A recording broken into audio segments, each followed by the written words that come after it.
Chapter 973. The more he thought about it, the more agitated Yu Qigong became. He stepped forward and grabbed Zhang Feng's shoulders. "Brat, let me ask you. What do you think about the textile factory's effects? When will it start?" His eyes were half hopeful, half pleading. Zhang Feng's eyes rolled back. He hit Yu Qigong's hand weakly and said, "Old you. Can you let go of me first? I'm about to be choked to death by you." Zhang Feng could almost hear his shoulder blades groaning in pain. "I won't let go. If you don't say it, I won't let go even if I die." Yu Qigong seemed to have fallen into a state of madness. His hands were like iron pincers that tightly gripped Zhang Feng. It was as if he would strangle Zhang Feng to death if Zhang Feng dared to say no. Zhang Feng kept cursing in his heart, but he didn't dare to curse out loud. Yu Shinan was also a little anxious. He saw the cold sweat on Zhang Feng's face and his trembling hands and feet. He quickly stepped forward and grabbed Yu Qigong's arm. Old man ordered you to let go. If you don't let go, this brat will die." Yu Qigong stared at Yu Shinan with bloodshot eyes. Instantly, Yu Shinan was so scared that he stepped back and fell into a chair. Zhang Feng was also a little frightened by Yu Qigong's current state. He quickly said, "Old you, let's talk nicely.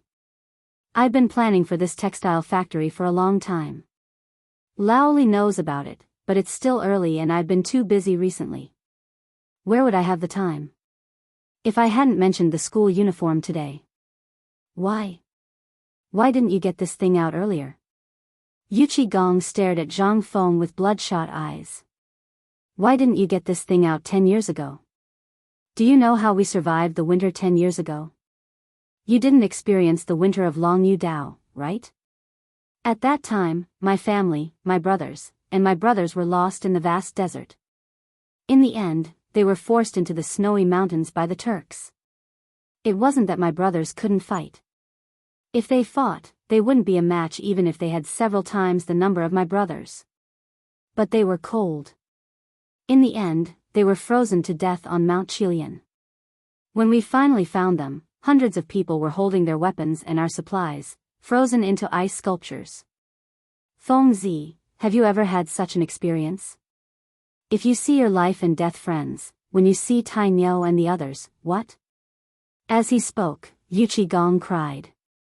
As soon as he thought of these Motherf Asterisk Kurs and his brothers who had been frozen to death, Yu Qigong exploded. He said with a hoarse voice, "You are indeed an expert, but so what? Where were you back then? Even if you weren't around back then, why didn't your master take this out? Go and ask around about Long Yu Dao. If it weren't for me." "Old you." Yu Shinan saw that Yu Qigong had completely lost his mind and almost revealed what had happened back then. He hurriedly scolded, "Old man, I know you care about your brothers, but they can't come back to life. Besides, this isn't Feng's fault. Why are you venting your anger on Feng? If you have the ability, go argue with Laoli." "Ah!" Yu Qigong angrily roared to the sky. The people training outside the door were so scared that they didn't know what had happened. But Scarface, Jia Daoran, had never seen General Yu Qi roar like this before. He couldn't help but feel sad. He also roared, "Continue training. As long as you don't die, go all out." Inside the room, Yu Qigong seemed to have sobered up a bit after the angry roar. He stared at Zhang Feng and continued, "Feng, my tone is a bit harsh, but you really don't understand some things. Haven't you always wondered why we have so much strength? Why people like us can do business? Have you been wondering why our military training can be tested in the Chang and military camp?" Zhang Feng hadn't thought about it. Now that Yu Qigong took the initiative to talk about it, he couldn't help but nod curiously, forgetting the pain in his shoulder. Yu Shinan opened his mouth and finally sighed. He smoked fiercely and didn't want to look into Yu Qigong's eyes. Yu Qigong said as if he was sleep-talking, 10 years ago, we were young men in our 20s. Our families suffered a disaster. I was born a blacksmith. Old He was also born a farmer. But because of the turmoil, we had to join the army to fill our stomachs. We thought that we could eat well after joining the army, but we didn't expect that the darkness in the army was not a place for people to stay. At that time, the army I was in was stationed at the Jade Gate Pass outside Liangzhou. A group of playmates from my village who grew up with me were on their way back to escort supplies when they encountered the Turks heading south. In order to protect the supplies, Yuchi Gong couldn't stop his tears from flowing as he spoke. So after that, Old Hay and I left the army camp. But our brothers couldn't die in vain. That's why we try our best to earn money every year and give them as many supplies as we can. Every time I see those cheering soldiers in the barracks, I can't help but think of my old friend's shadow, so some people always say that we're rough people, that we're boorish people. Why? Who are we protecting with our lives? If it weren't for the border that we used our lives to fill, who the F***ck would be so comfortable now? Why? Why do rich people look down on us? Why? Chapter 974. The more Yuchi Gong spoke, the more agitated he became. The anger that had been suppressed in his heart for more than 10 years completely exploded at this moment. He shook Zhang Feng's shoulders with all his might, tears streaming down his face. It was as if Zhang Feng, who was in his hands, was the murderer who had killed his brother. Seeing Yuchi Gong's crazed state, Zhang Feng was no longer anxious or worried. He could feel Yuchi Gong's heart-wrenching pain, despair, and coldness. He was a person who had seen the most despairing thing in his life, but now, he could easily obtain warmth. Under the surging emotions of loss and gain, he actually thought of his former brother. He thought of the tragic state of his brother who had been frozen into an ice sculpture in order to give the resources in his hands to the brother who needed him more and went to protect his home. So, emotions needed to be vented. When something was buried in one's heart for a long time, it would multiply. When it encountered a trigger point, this kind of grief and sorrow would be vented out like a geyser. Just as Zhang Feng was thinking about how to make old Yu let go, he heard a muffled sound. Yuchi Gong, who was strangling him, slowly fell to the ground. Behind him, the gloomy Qing Yaojin slowly withdrew his hand knife. It was obvious that this hand knife was made by him. Originally, Qing Yaojin was preparing to go to Chang'an City. After learning about Zhang Feng's situation, he wanted to go up the mountain to take a look, but he ended up seeing this scene. He also saw the crazed Yuchi Gong. He was afraid that he would hurt Zhang Feng, so he decisively knocked him out. At this time, Zhang Feng slowly collapsed on the recliner, gasping for breath. His two arms seemed to have no feeling, hanging limply on both sides, extremely numb and itchy. Qing Yaojin didn't care about the unconscious Yuchi Gong on the ground. He dragged him aside by his feet and tore open Zhang Feng's clothes. As soon as he tore open the clothes, Qing Yaojin and Yu Shinan couldn't help but gasp. They saw that both sides of Zhang Feng's neck were swollen, and the places where he had been strangled were bruised. Zhang Feng's arms were purplish-black. Obviously, there was a serious lack of blood. Zhang Feng struggled to wave his hands, but the pain made him grit his teeth. He could only smile bitterly and say, "I'm fine. It's just that my shoulders hurt a lot. I should be fine after resting for 2 days and applying my alcohol. This is a lack of blood. I just need to move around." Zhang Feng saw that Qing Yaojin was holding his shoulders and his eyes were filled with tears.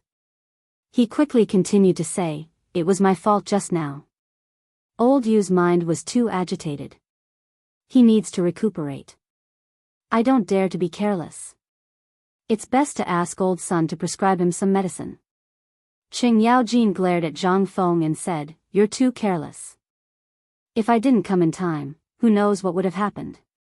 You're in so much pain, and you still have the time to care about that old bastard? If you don't win this time, if you don't win the Mid-Autumn Poetry Meet, it'll be intolerable." Qing Yaojin was somewhat gratified by Zhang Feng's performance. If Laoli knew about this, then the consequences. He turned his head and glared at Yu Shinan and said, "It's not like you don't know old Yu's temper. When he's angry, no one can drink from him. Just bear with it and watch. What if something happens to Feng Zi? As long as you shout, Lao Tzu doesn't believe that Iron Bull and the others won't be able to do anything to him." As he spoke, Qing Yaojin angrily rushed to the door. He glared at Qing Chumo and the others and waved his hand. Then he pointed at Qing Chumo and the others and scolded, "You guys are Feng Zi's brothers. Just now, something almost happened to Feng Zi in front of you.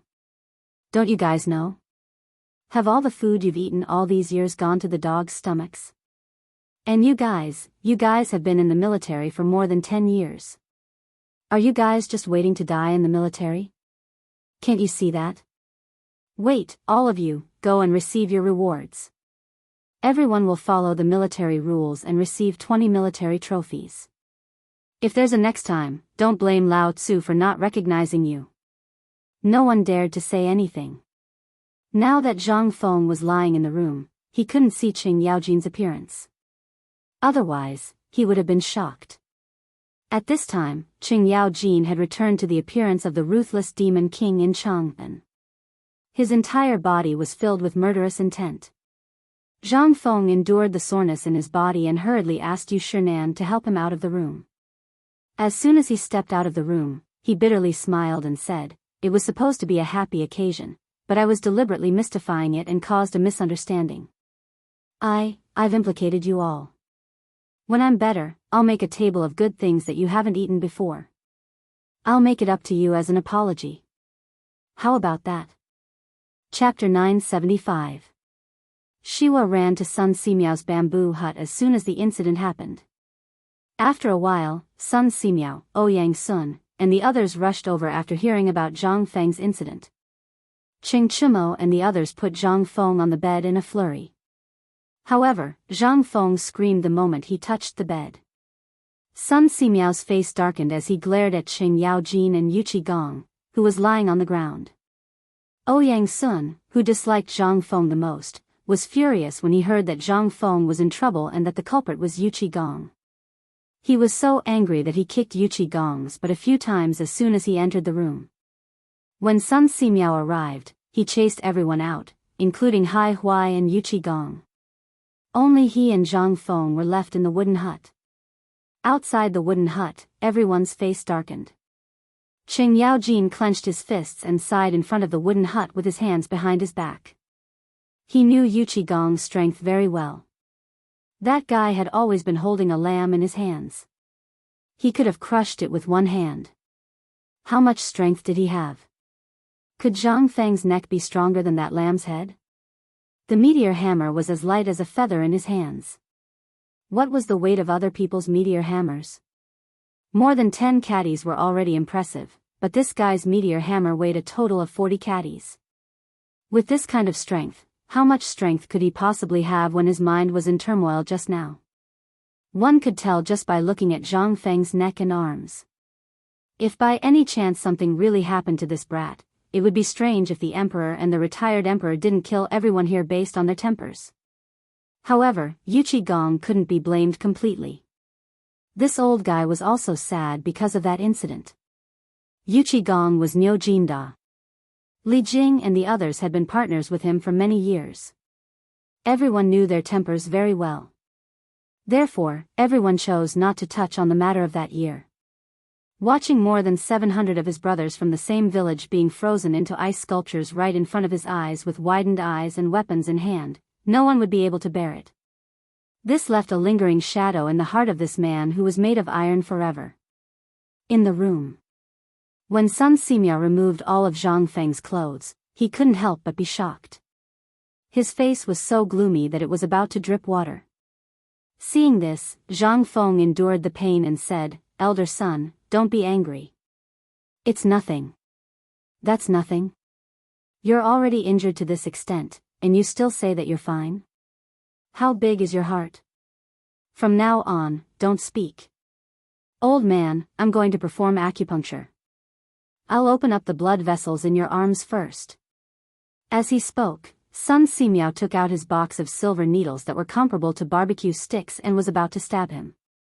Zhang Feng was so scared that he hurriedly shouted, "Wait a moment. I'll show you something good. Wipe it on your body. This thing can be said to be a treasure. It can reduce inflammation, promote blood circulation, and disinfect miraculously. Sun Simiao didn't want to pay attention to Zhang Feng.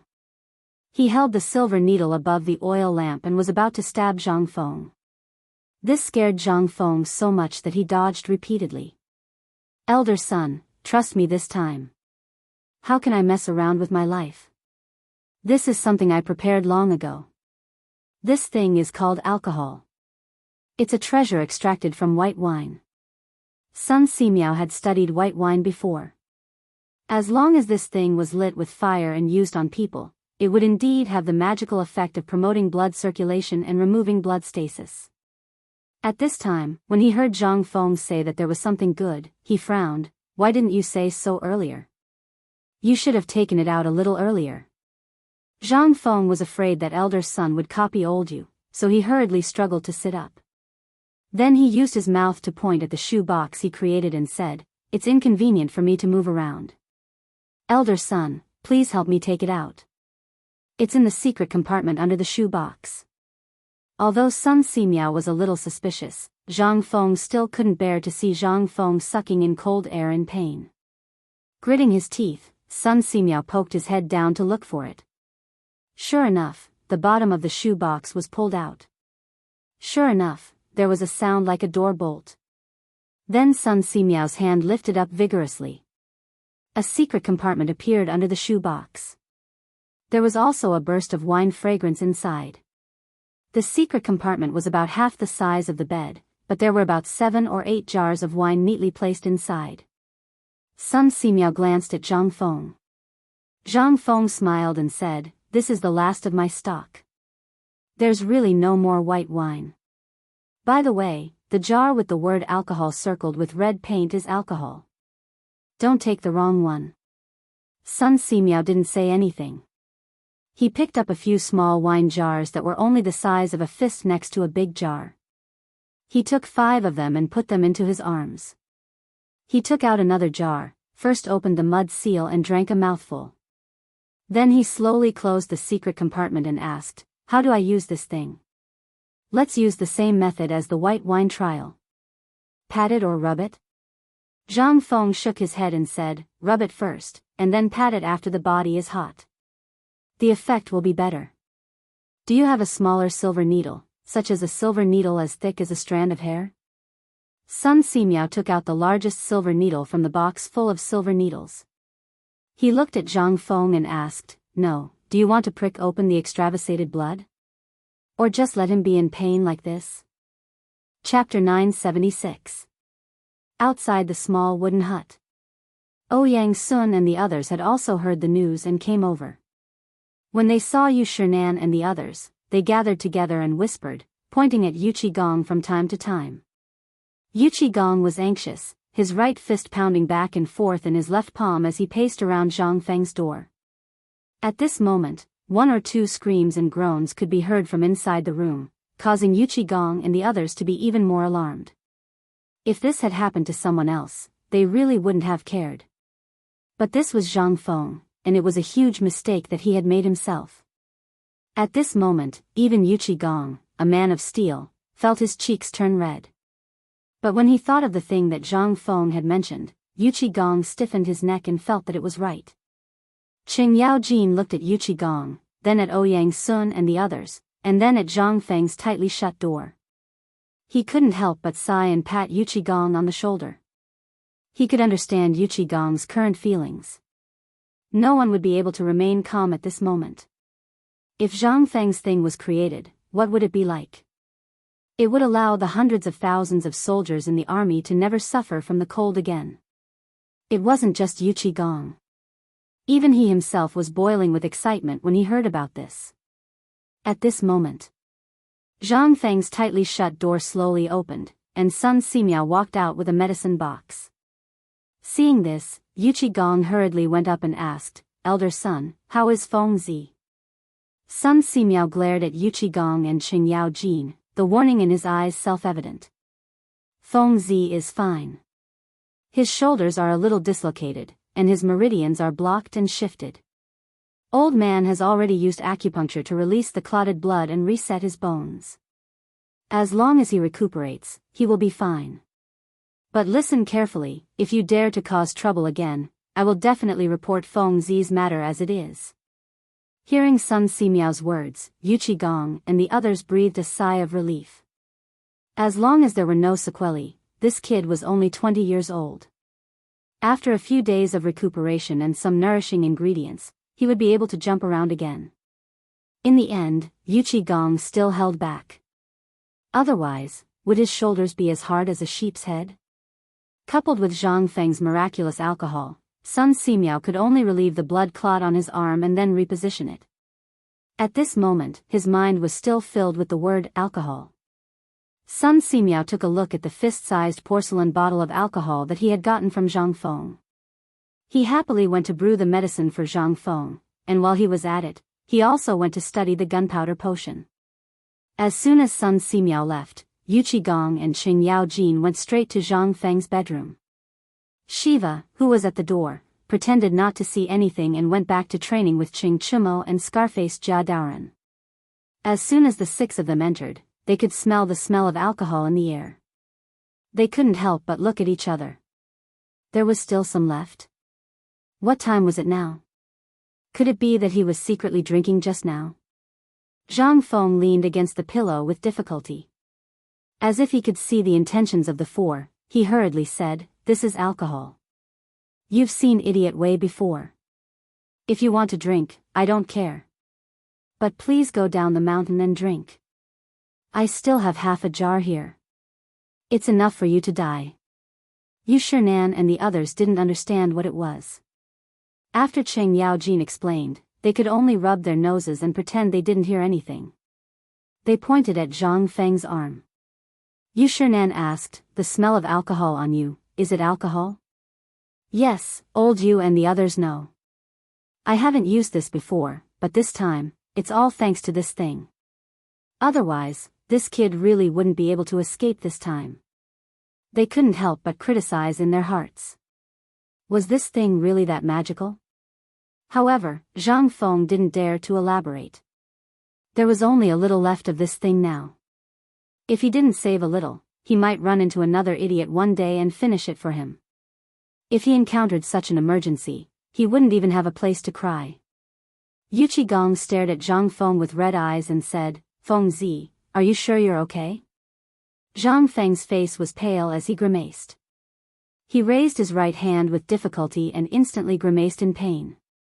Then, before Zhang Feng could finish, Yu Qigong saw this and began to undress with a serious expression.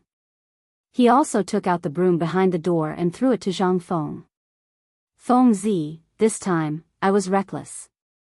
You can scold or hit me if you want. But after that, can you take responsibility for this manufacturing workshop? I promise that I'll give you as much as you deserve. I don't want a single cent.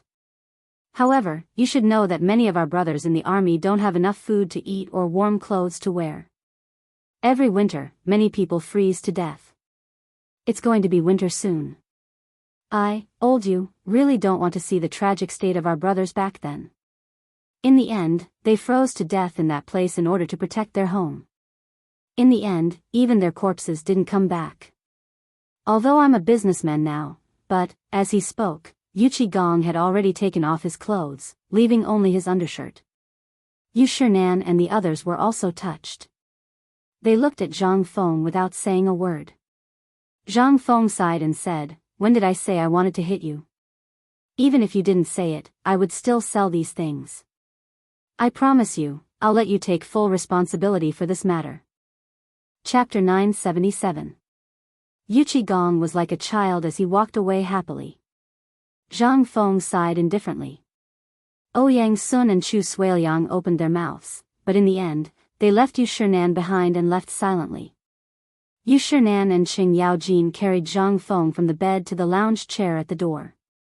Qing Yaojin wanted to say something a few times, but when the words reached his mouth, he couldn't say anything.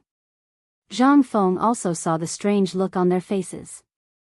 He smiled and said, "Mr. Bashi, old Chen, what kind of relationship do we have? If you have something to say, just say it. Old Yu is a straightforward person. Although the first time we met was a little unpleasant, I am not a person who holds grudges. Young man, please don't blame old you for this. Yu Shinan smacked his lips and said, are you wondering why we, the high and mighty scholars, have such a close relationship with businessmen like Lao Li and old you?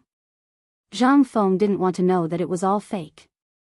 In this era, among the scholars, farmers, and businessmen, merchants were the lowest position. They were reviled as porters, who bought low and sold high, and so on. But this was the market economy. If it weren't for their existence, how could taxes and the circulation of goods be promoted? However, these scholars were all high and mighty characters.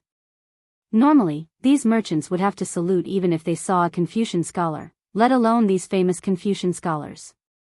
However, since the beginning of Chang and University, the relationship between Lao Li and Yu Shinan, as well as Sun Simiao and the others, was as good as brothers. This made Zhang Feng curious. Zhang Feng nodded his head and said, I hope that teacher can clear up my doubts. However, I am also very curious. Lao Yu is a frank and upright person. Even if I made such a big joke with him before, Lao Yu didn't complain at all. But today, when we talked about the textile factory, why did his temperament change so much? Also, why would a brother be frozen like that? With his hands behind his back, Yu Shinan gazed at the dazzling sunlight in the east. Narrowing his eyes, he said, you might not be aware of this, but I'll have to start from the previous Yangguang army's expedition to Goguryeo. 300,000 soldiers were buried there.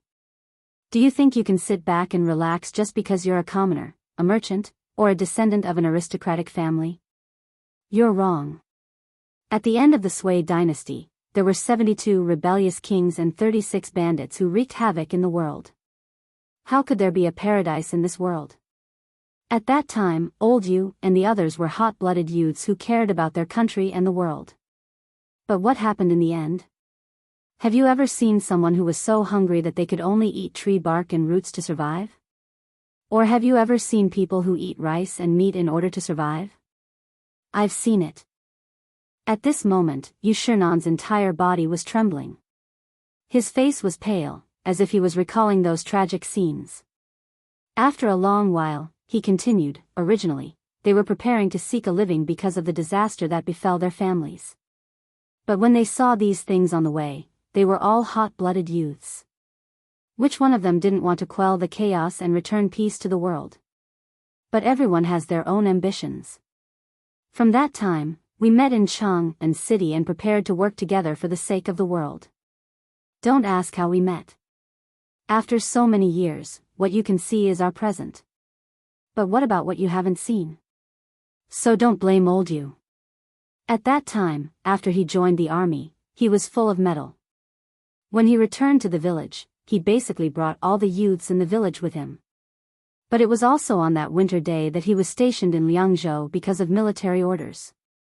Those from his village were not so lucky and became part of the army. In the winter of the 13th year of the Dai dynasty, more than 30 of his brothers and more than 100 of his village's descendants were attacked by the Sui dynasty soldiers and the Turks who took advantage of the chaos to raid the south. In the end, they were forced to enter Mount Qilian. At this point, Qing Yaojin saw that Yu Shinan's voice was trembling, so he sighed and said, that batch of military supplies was basically the first batch of military uniforms for the frontline soldiers to pass the winter. But how could 100 or 200 people resist 3,000 Turks? There were also Sui dynasty soldiers chasing after them. No one knew how they stopped those people. By the time we received the news, it was already the next day. When old Yu and I arrived, we saw that Mount Qilian was littered with corpses, all of them Turkic corpses. When we reached the summit, we saw that the ground was littered with Turkic corpses that had been tied to trees. Some of the soldiers had bitten a Turk's ear or a piece of flesh to death. Qing Yaojin's eyes were red. His fists were tightly clenched, and his already large eyes were so wide that they seemed like they would pop out of their sockets. Zhang Feng was silent. He stood up with difficulty and deeply bowed to the east. Yu Qigong lowered his head and crouched on the ground, his body twitching. No one knew what sorrowful memories he was going through. Qing Yaojin calmed himself down and said, by the time we reached the mountain, there were only 7 people left of the 100-some people. And behind these 7 people were our supplies. And they were still tightly gripping their weapons, their eyes still fixed on the enemy at the foot of the mountain. But their movements were forever frozen. So, Feng Zi, this is a nightmare for everyone who experienced that battle. No one dares to lightly touch it, but today, alas. Qing Yaojin heavily sighed, but in the end, he said nothing. There was only silence. Chapter 978. In the end, Zhang Feng still fell asleep after drinking the medicine. When he woke up, it was already the next morning. It was very quiet today. He didn't hear the angry shouts of the students doing their morning exercises, nor did he hear the sounds of morning exercises. It was as if he was in a dream. Zhang Feng's arms didn't hurt as much anymore. They were just a little sore. Under the effects of the alcohol and Sun Simiao's medicine, Zhang Feng's arms slowly recovered. Other than the soreness in his muscles, everything was normal. When he opened the door and was about to call Shiva to prepare breakfast, he was shocked by the scene in front of him. It was still foggy outside the door, and it wasn't bright yet. Zhang Feng wondered what time it was. He looked to the side and saw that Yu Qigong was still sitting in the same place he had been sitting the day before. Yu Qigong seemed to have not slept the entire night. He was carrying a Mo Dao in his hand. When Zhang Feng opened the door, Yu Qigong was about to slash the tendons of his left arm. There were already 2 streaks of blood on his arm, which flowed down his arm. When Zhang Feng saw this, he was instantly shocked. He quickly gritted his teeth and held the blade tightly. With his ruthlessness, if the knife went down, he would be crippled even if he didn't die. People in the military were always straightforward and didn't go back on their words. No one could change their minds once they made up their minds. Ever since Yu Qigong woke up yesterday, he had been very upset. As a stubborn person, he had always felt guilty. He thought that if Qing Yaojin hadn't knocked him out, Zhang Feng might not have been alive. Old Yu, if you treat me as your brother, then put down the knife. If you don't treat me, Zhang Feng, as your brother, then chop off my hand as well. Zhang Feng scolded him coldly. When Yu Qigong heard this, he instantly sighed hoarsely and said, "This is all my fault. If I hadn't gone crazy yesterday, how could you have ended up like this? You may have disturbed me, but in my heart, I can't forgive myself. If the mid-autumn hunt is delayed because of me, I won't be able to make up for it even if I die 10,000 times." Zhang Feng hurriedly interrupted him. At this time, Qing Yaojin, who had not slept the whole night and went to the depths of the Qinling Mountains to hunt a wild wolf, was carrying the wolf meat and happened to see this scene. He hastily stepped forward to dissuade him. "Old Yu, what are you doing? Feng Zi is not that kind of person. Why are you so stubborn?" At this moment, the sound of morning exercises could be heard in the distance. Yu Qigong finally realized that he had been a little petty when he heard those lively voices. His cracked lips parted, but in the end, he still let out a deep sigh. Ignoring his bloody arm, he tore off a piece of cloth from his clothes to bandage it. However, he was stopped by Zhang Feng. In the future, such a large wound would require at least a dozen stitches.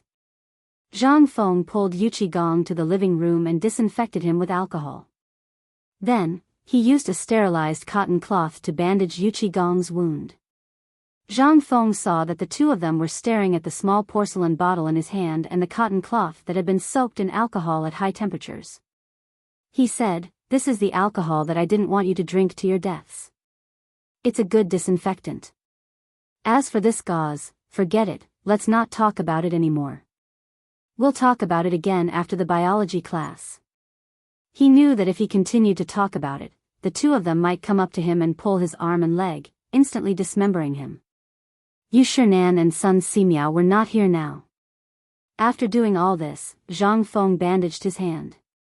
After Zhang Feng bandaged it, Yu Qigong looked at the numb feeling on his arm and clicked his tongue in wonder. He waved his hand and said, "I saw that you didn't eat last night, and this old man got another wolf. Today, you have to taste my cooking as an apology. If you don't agree, then, fine. I'll agree. Zhang Feng spread his hands and obediently followed the 2 of them. The 2 of them did not walk too far.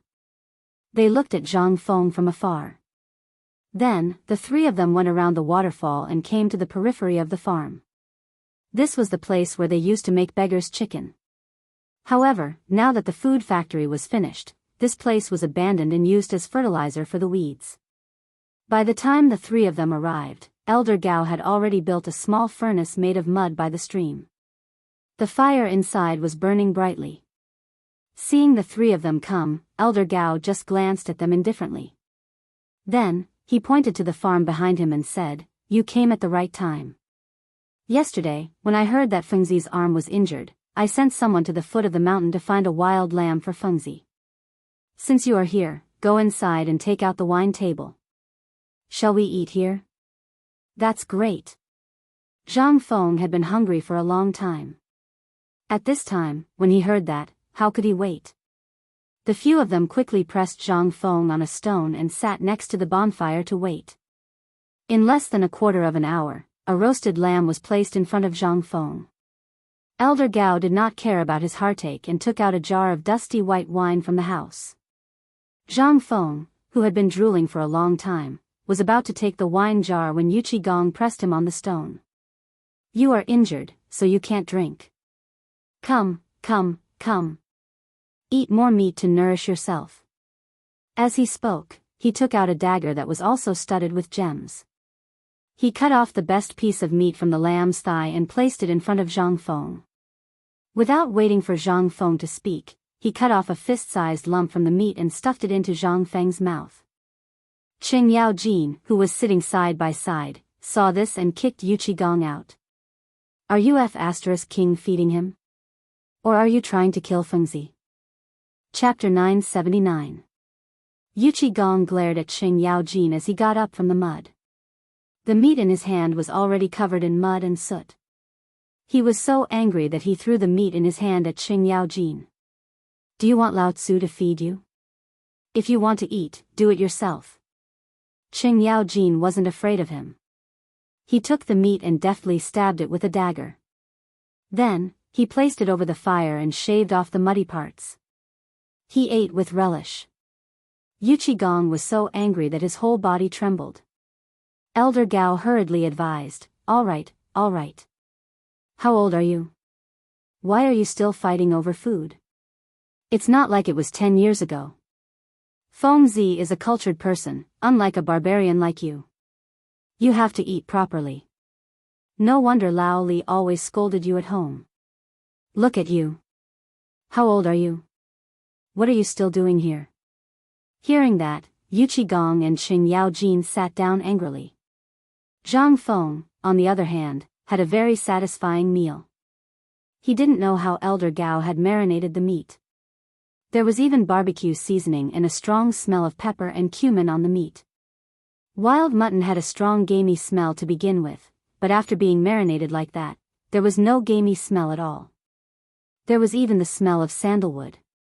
Coupled with the clear sky after the rain, Zhang Feng couldn't help but eat with great relish. He hadn't eaten properly during this period of time. It was rare for him to be so rough. However, Yuqi Gong had to be put aside. That old man seemed to feel guilty. He kept stuffing meat into Zhang Feng's mouth. He would stuff whatever meat was good into Zhang Feng's mouth. Lamb tendon, lamb tendon, lamb tenderloin. Zhang Feng ate until he was about to cry. Most importantly, he wasn't allowed to drink. Smelling the delicious white wine and seeing the three people continuously gulping it down, Zhang Feng was envious. Finally, after Yuqi Gong snatched a lamb leg from Qing Yaojin, Zhang Feng didn't know whether to laugh or cry. He stopped Yuqi Gong.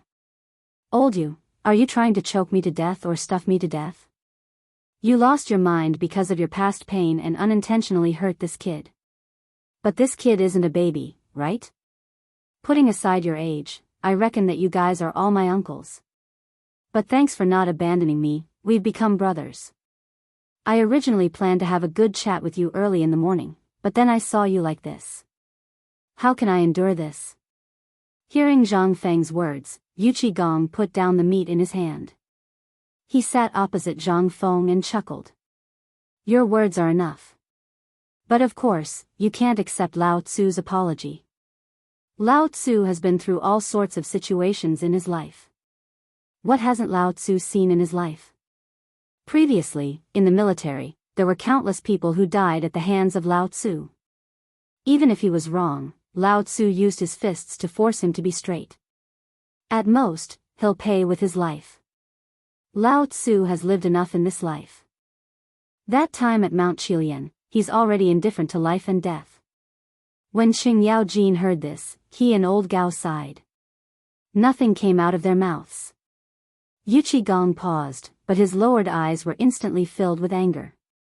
He clenched his fists tightly and said, "In my place, people can die of old age, of illness, of being burned to death, chopped to death, drowned to death, scolded and trampled to death. There are many ways to die, but there are only two ways that are not allowed. And that is to freeze to death and starve to death. These are the most despairing and painful ways to die in the world." Lao Tzu has been in this world for so many years. Even though I've left the military, I'm still considered a soldier. And I still hope that my children will enter the military in the future. Yes. I hope that no one will starve to death or freeze to death in the future. I hope that one day, the people of the Tang dynasty won't freeze to death or starve to death. I hope that they can have enough food and clothing. Even if you want Lao Tzu's life, you can have it. Lao Tzu doesn't have a single complaint. At this moment, Zhang Feng finally understood. No wonder Tai Miao and the others are so strong. It's all because of you. But don't worry. Once my textile factory is implemented and the firearms are successfully developed, it'll be enough to protect the people of the Tang dynasty, even if we don't expand our territory. Seeing that the topic had returned to the textile factory, Qing Yaojin said, "I heard that you're going to use the waterfall for your textile factory? How many people do you need?" Zhang Feng nodded. Yes. After all, human labor is limited. Even if they don't sleep for a day and a night, they can only spin 30 feet of cloth a day. That's already the limit. But I have a way here. Yuqi Gong and the other two heard this and asked in unison, "What way?" Using the natural advantages of the waterfall, we can make 12 water wheels.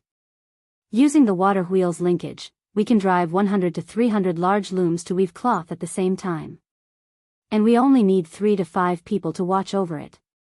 And using the water wheel's linkage, one large textile machine can spin 1 bolt of cloth a day. 300 looms. Zhang Feng's voice stopped abruptly. He stared at the three and asked, "How many bolts of cloth do you think we can spin?" Chapter 980. For the next 3 days. Jingshu and Zhang Yuyao once again moved back to the mountain. The main reason was that Zhang Feng was too unreliable. As soon as they left, Zhang Feng was almost strangled to death by old Yu. When the old village head and the old scholar found out, the two old men almost used a kitchen knife to skin old Yu Sheng. But fortunately, Lao Li called old Yu to Luozhou in time to deliver a batch of cement. This prevented the old scholar and the old village head from getting what they wanted.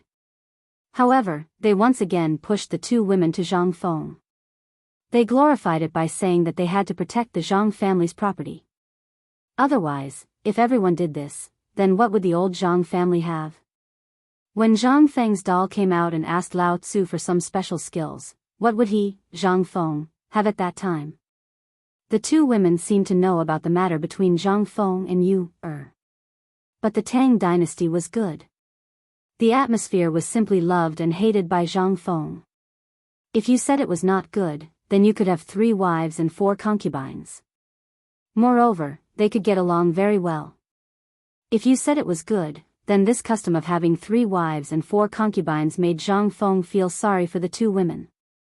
Today, Zhang Feng woke up early in the morning. Moreover, he was neatly dressed in the clothes of a great scholar. Zhang Yuyao, who was being held by him, was also wearing a rare gorgeous dress. This was given to her by Zhang Sun Wugo. As soon as she appeared, the group of wild beasts present screamed again and again. Zhang Sun Wugo nodded calmly. As for Jingshu, there was no need to talk about her. She was dressed in light yellow with some pink decorations. She looked as noble as an imperial concubine. Compared to Zhang Yuyao's gold-rimmed feather robe, she looked like a fairy who was untainted by dust. At this time, at the entrance of the mountain, Li Shimin, Zhang Sun Wugo sat in the sedan and greeted Zhang Feng. It could be considered as sending him off. Wei Zheng and the others also greeted Zhang Feng one after another. When they reached the mountain entrance, Zhang Feng brought the two women out of the carriage. He cupped his hands to everyone and said, "Everyone, there is no need to send me off. This time, it's either success or death. I, Zhang Feng, don't believe that the football and basketball I made can't beat him." Then, Zhang Feng waved his hand. Li Qingxian and the others, who were wearing strange clothes and wanted to go crazy, lowered their heads and faces, red, followed Zhang Feng hurriedly ran down the mountain. In these 3 days' time, Zhang Feng secretly went down the mountain once and found Cripple Wang. He instructed him to make the football uniform. Then, he let Niu Weili use official means to buy 15 sets of leather armor from the army. Overnight, he modified them into the red and white uniform that Zhang Feng wanted. The number 1 to 15 was painted in white paint on the chest. There was also a strange number on the back. However, above this number, there were 4 words that everyone could recognize. White Deer College. Every mid-autumn hunt was held in Lantian.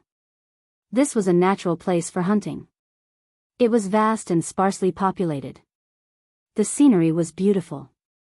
Although it had experienced the erosion of the locust plague, but in this 1 month's time, under the nourishment of the autumn rain, the horn of life was once again in full bloom. The group of people went out of the range of Shao Mountain and headed west. As long as they followed the official road by the Wei River, the next town that appeared would be Lantian. Along the way, because there was only 1 day's time, they met up with the people from the Ministry of Works and Ministry of Rights at the Wei River Bridge. After completing the registration, they leisurely walked towards Lantian. Along the way, they spent another 2 days. In these 2 days, they were basically students from the 2 major colleges, plus students from the 4 major colleges of Hongwen and Cheng and University. They also hunted together, cooked together, and so on. There was nothing wrong with other things. 2 days' time passed in a flash. 2 days later, Zhang Feng stood in the middle of an open field and looked around. Li Qingxian smiled and asked, "You're looking for Erpi Gully, right?" Zhang Feng asked in surprise, "Is it here?" Li Qingxian nodded. Hearing this, Zhang Feng hurriedly squatted on the ground and looked at the stones on the ground. "Almost took one. Come over and dig it up to see if there was a coal mine below."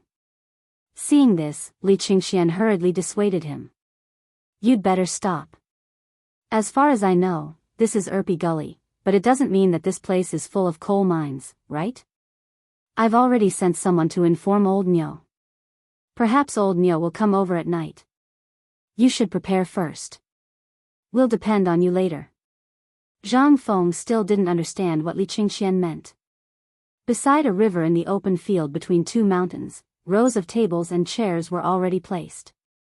The students participating in the mid-autumn hunt were all standing upright in their respective colleges' seats. White Deer College and Cheng and University stood in their respective seats. Without waiting for Zhang Feng to ask, a boy servant from the Ministry of Works glared at Zhang Feng with a sullen face and complained, "Seeing that this is your first time participating in the mid-autumn hunt, we'll let you off this time. Why aren't you going over quickly? We're waiting for you in the mid-autumn hunt." Chapter 981. Mid-Autumn Hunt. To a certain extent, it was just a formality to let the people from the Ministry of Works and the Ministry of Rights know what the students had learned in the past year. The most important thing was to get the outstanding students of the college to meet the people from the 2 departments first. To put it bluntly, it was to let the people from the Ministry of Works and the Ministry of Rights record the top talents in their notebooks first and then report to the emperor. After the imperial examinations 3 years later, the emperor would personally check the papers of these people. The high scholars were basically selected from these people. However, this was not necessarily the case. This was because every year, there would be many people who were hidden away by the college for some reason. They would only be released during the imperial examinations to amaze the world. This was also Zhang Feng's plan. Now, there were so many people eyeing Chang and University and White Deer College. If these people were released at this time, what would happen? The opening of the Mid-Autumn Hunt was similar to the sports events in the future.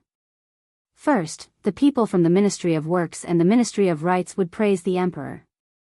Then, they would encourage all the students and so on.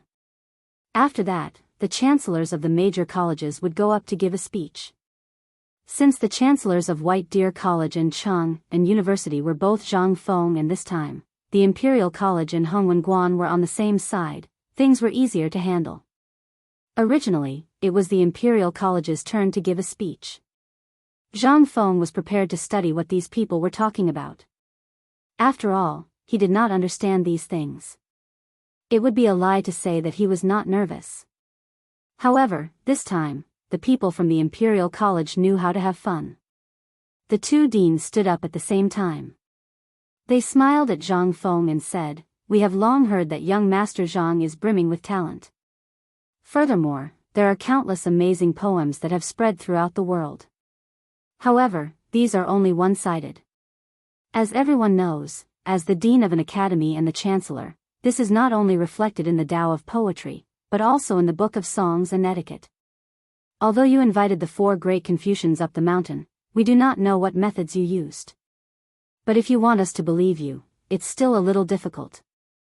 At the Hongwen, a fat man wearing a white robe embroidered with a large character smiled and stroked his mustache. "Brother Sun, you're making things difficult for her. President Zhang is a newcomer." "Oh right, she's a great Confucian scholar who was jointly recommended by the 4 great Confucian scholars. We have to be careful with what we say." Cheng Chumo and the others who were listening below were enraged. They almost wanted to beat them up, but they were still firmly held down by Li Qingqian. He knew that these 2 grandsons were going to be unlucky.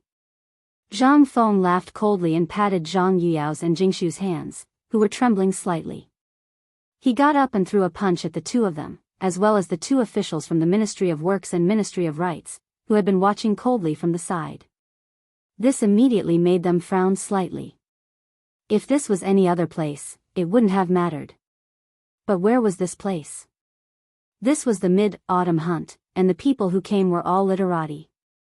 This kind of etiquette was simply a kind of contempt for them. However, the more Zhang Feng acted like this, the more the 2 people from the Imperial College and the Hongwen smiled. It seemed that the more outstanding Zhang Feng's performance was, the better it would be. Zhang Feng glanced at the 2 people and couldn't help but laugh. When the 2 people saw this, they were even happier. "Prince Zhang, Lord Chancellor, please. Considering that you're the youngest great Confucian scholar in Chang and even the entire Tang dynasty, I'll give you the opportunity to be the first to give a speech in this Mid-Autumn Hunt." Zhang Feng asked with a smile, "May I ask who you are?" The Imperial College's chancellor sneered and said, "My surname is Sun, and my name is Yen Bo. I'm the chancellor of the Imperial College, grade 5. "Oh, Yen Bo, hello. Are you sure you'll let me speak this time?" Yen Bo was stunned.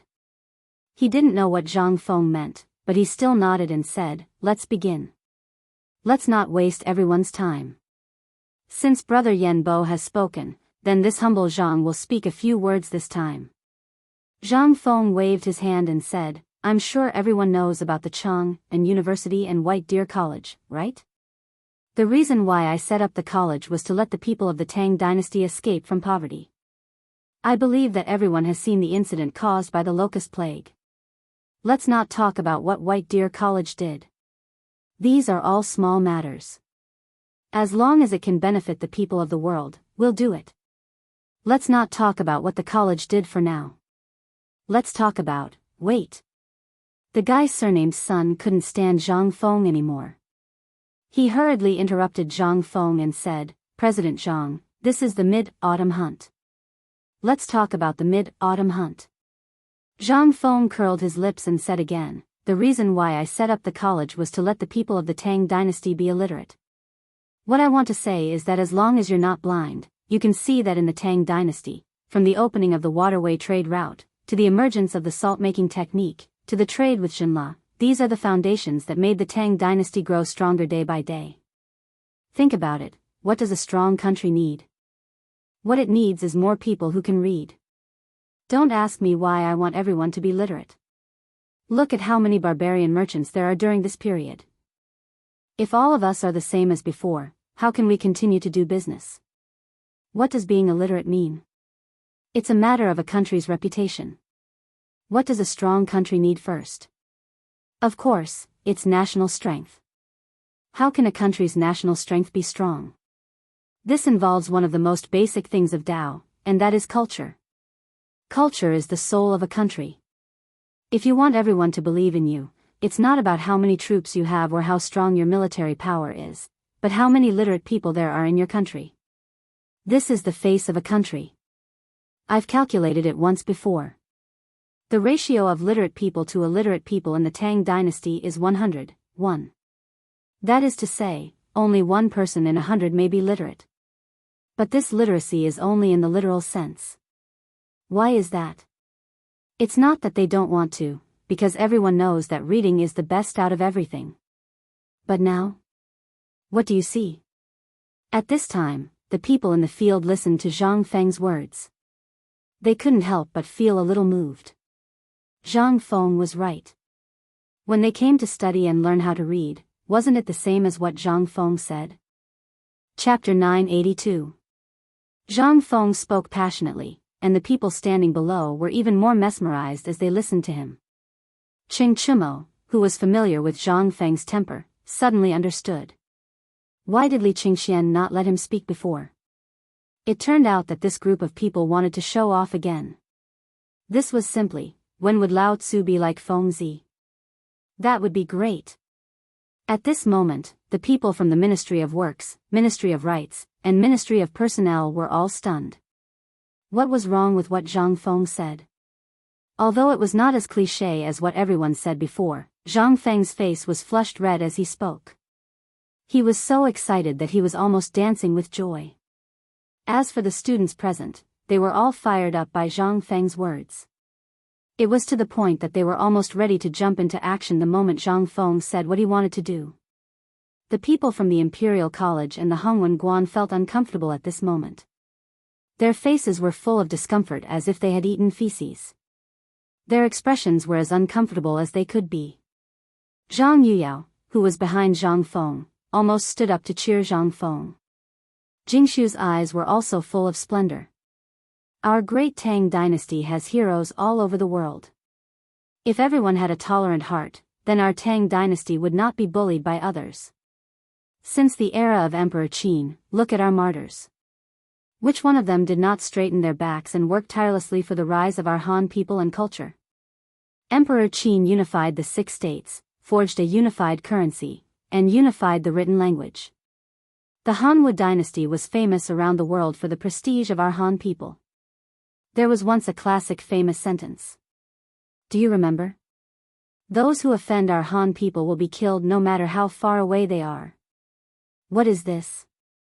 This is the first time we, the Han people, straightened our backs and let everyone in the world see us, the yellow-skinned and black-haired descendants of the Yellow Emperor, stand up. But what about now? Turn around and take a look. Our emperor has created an unprecedented civil and martial arts system. He has also held an unprecedented imperial examination system.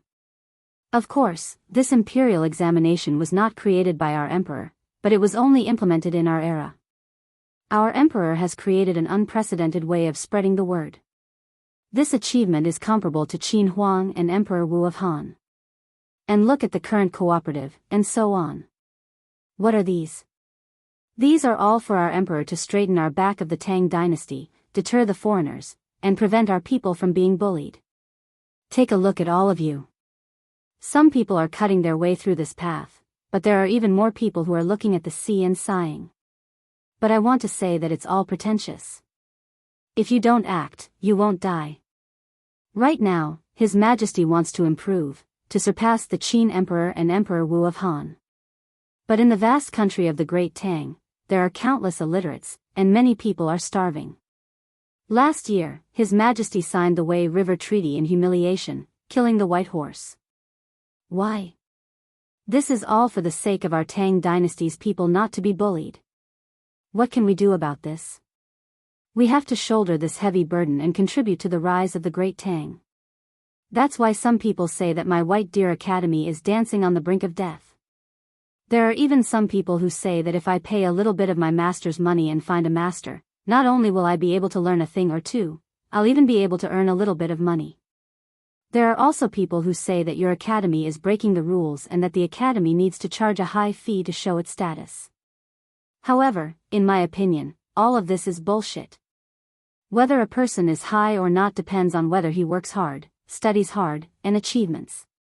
Relying on the heavens, relying on the earth, relying on relationships, and relying on parents. What are those? Those are all cowards. In my opinion, such people don't deserve to learn the sage path of Confucius. They should just eat and wait for death. Learn what? Eat and wait for death. Isn't that good? The more Zhang Feng spoke, the more agitated he became. He even said all the things that he wanted to say. This time, Zhang Feng didn't just say it for the students present and the people from the Ministry of Works, the Ministry of Officials, and the Ministry of Rights. He mainly said it for the large number of people outside and the students who were preparing to enter the college in advance to watch the Mid-Autumn Hunt. Every year, the Mid-Autumn Hunt was a show of the country's desire for talents and grace. It was also a time for the country to identify talents in advance. It was also a time for the major colleges to prepare to recruit talents. Because at this moment, all the men of the right age in the Tang dynasty and the surrounding areas would come wave after wave. Even a month ago, they came to watch the hunt.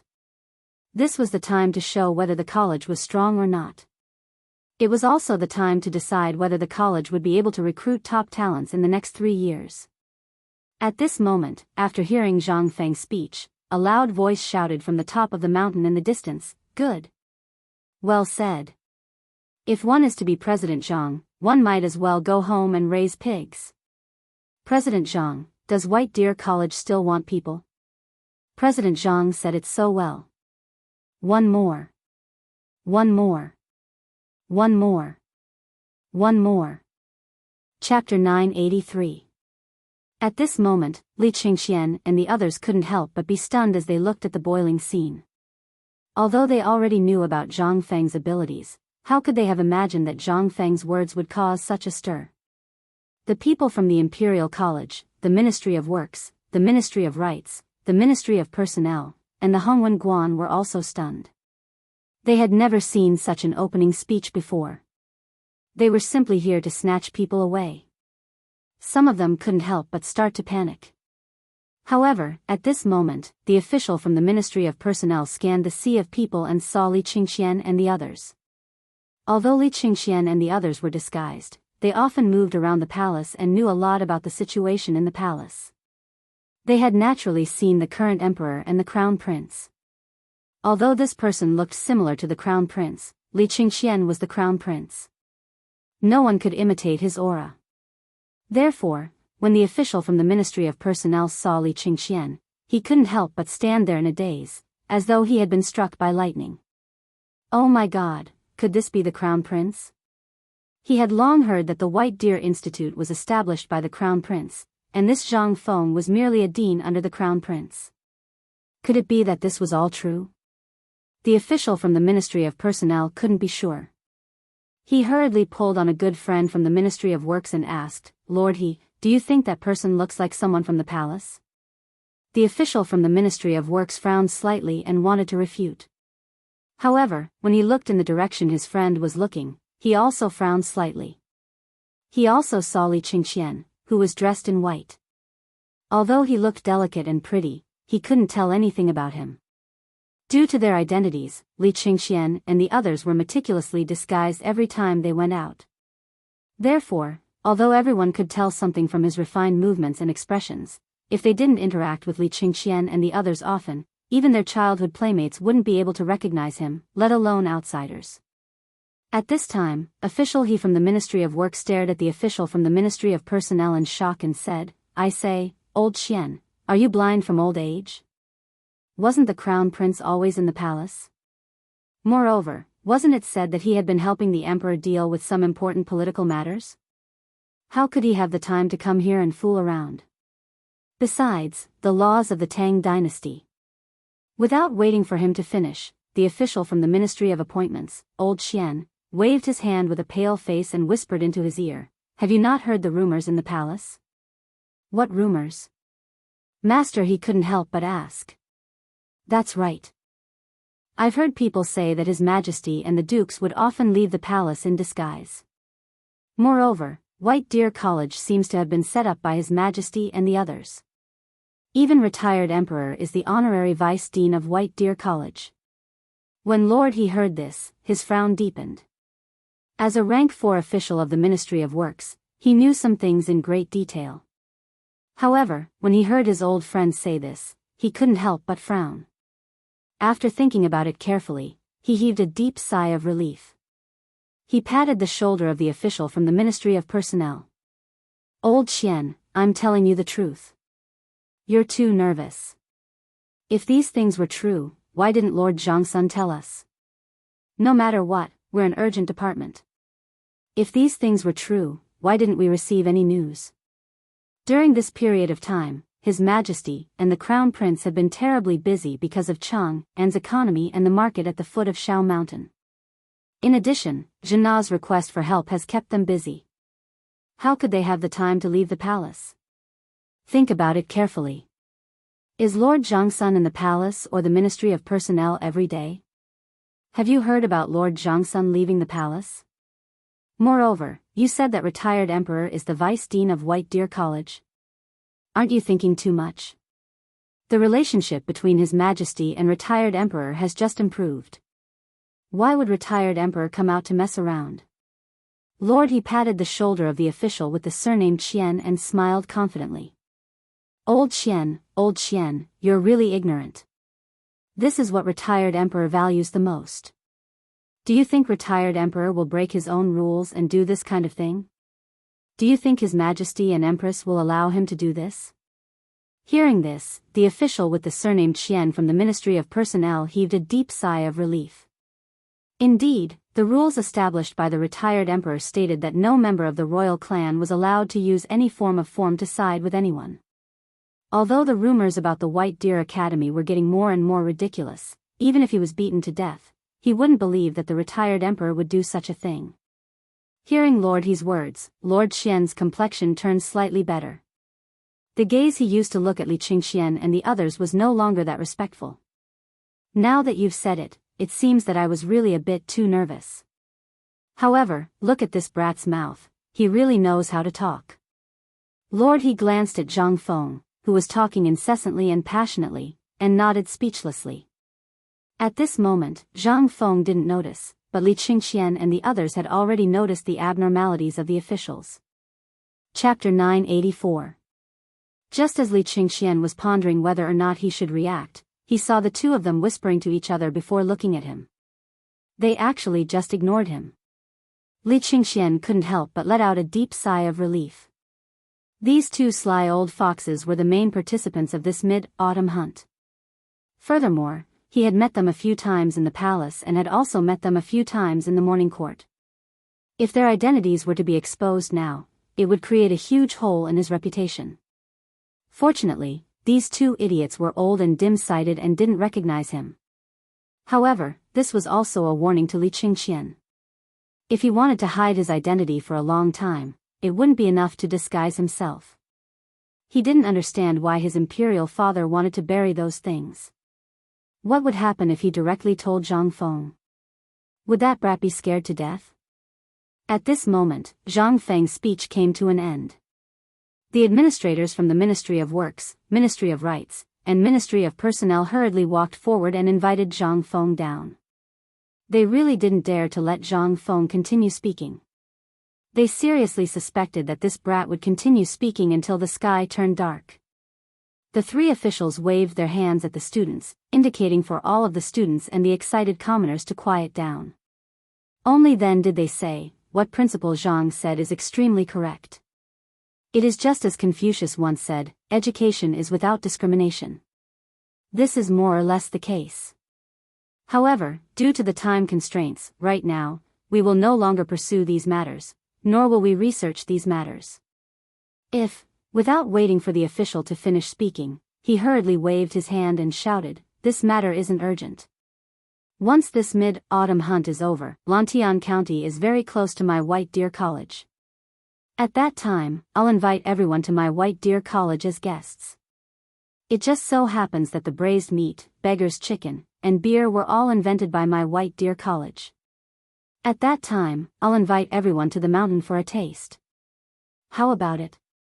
After Zhang Feng finished speaking, he added, "Everything will be free." Zhang Feng's words instantly caused a huge wave of cheers. At this moment, the officials from the three parties had already opened their mouths, but they didn't know what to say. You said to refuse, but how could you refuse now? At this time, it was no longer a question of whether they wanted to go or not. The key was that Zhang Feng directly took drastic measures to deal with them, directly blocking their way. The students had no choice but to go. The three of them could only cup their fists at Zhang Feng with a fake smile, indicating that they would talk about it after the autumn harvest. Then, they hurriedly announced the official start of the autumn harvest. Actually, the sales were very simple. The first step was to have the students of the various academies have an academic exchange. To put it bluntly, it was to build relationships and brag. A group of people gathered together. Whoever said the winner would be the winner. Regarding this, Zhang Feng was not afraid of him. Needless to say, Chang and University was full of stubborn people recruited by Chintinia's people. Among the stubborn people who grew up in Chang and City, who could be ranked first in terms of talking? As for Chintinia, the corners of Zhang Feng's mouth curled up slightly, and he mourned for all the students present for a second. Fortunately, this academic exchange lasted for 3 days. Zhang Feng had nothing to do, so he talked with the chancellor of the Hongwen Guan and the Imperial College for a while. However, basically, they were full of sarcasm and even wanted to get to the bottom of things. However, these people also knew that they couldn't win against Zhang Feng in terms of talking. In the end, they could only run away. After that, there was a three-party meeting with the Ministry of Works, the Ministry of Personnel, and the Ministry of Rights, which was a little difficult to handle. Fortunately, Zhang Feng had Jingshu with him. Although Zhang Feng didn't understand these red tape, after watching Jingshu's verbal battle with the heads of the three major departments, it really did bring a lot of help to Zhang Feng. Zhang Feng couldn't help but feel excited and couldn't wait to hug and kiss Jingshu on the spot. This kind of trivial matter finally ended after 3 days. 3 days later, it was still the same place.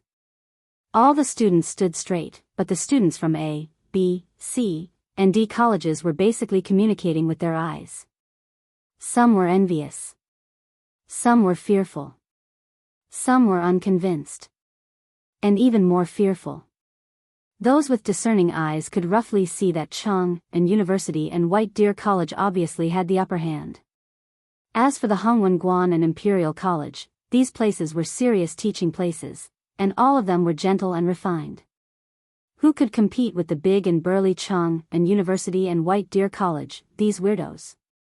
At this time, in the Hongwen Guan and Imperial College, there were some students with obvious bruises and scars on their faces. When they looked at Chintiniu and the others, their bodies trembled from time to time. Obviously, they were taken care of by these stubborn people. On the other hand, Qing Chumo and the others looked straight ahead, solemnly looking at Zhang Feng and the others in front of them, as if they were not aware of those gazes. This made the Hongwen Guan and the Dean of Imperial College gnash their teeth in anger. But there was nothing they could do. Zhang Feng had always been supportive. If words were not enough, then they had to rely on their fists. If your fists don't work, then you're F*King useless. Get the F*CK out. Obviously, Qin Chumo and the others had learned Zhang Feng's true teachings, and they did not disappoint Zhang Feng. At this time, how could the leaders of the three major departments not see through this? But they could only sigh helplessly and announce, "Everyone." It seems that everyone is quite satisfied with this year's autumn hunt. Since everyone has exchanged knowledge, let's move on to the second segment. Do you see the forest behind me? The 4 academies, A, B, C, and D, will all be separated into several small teams. Each team will have 5 people. Chapter 985.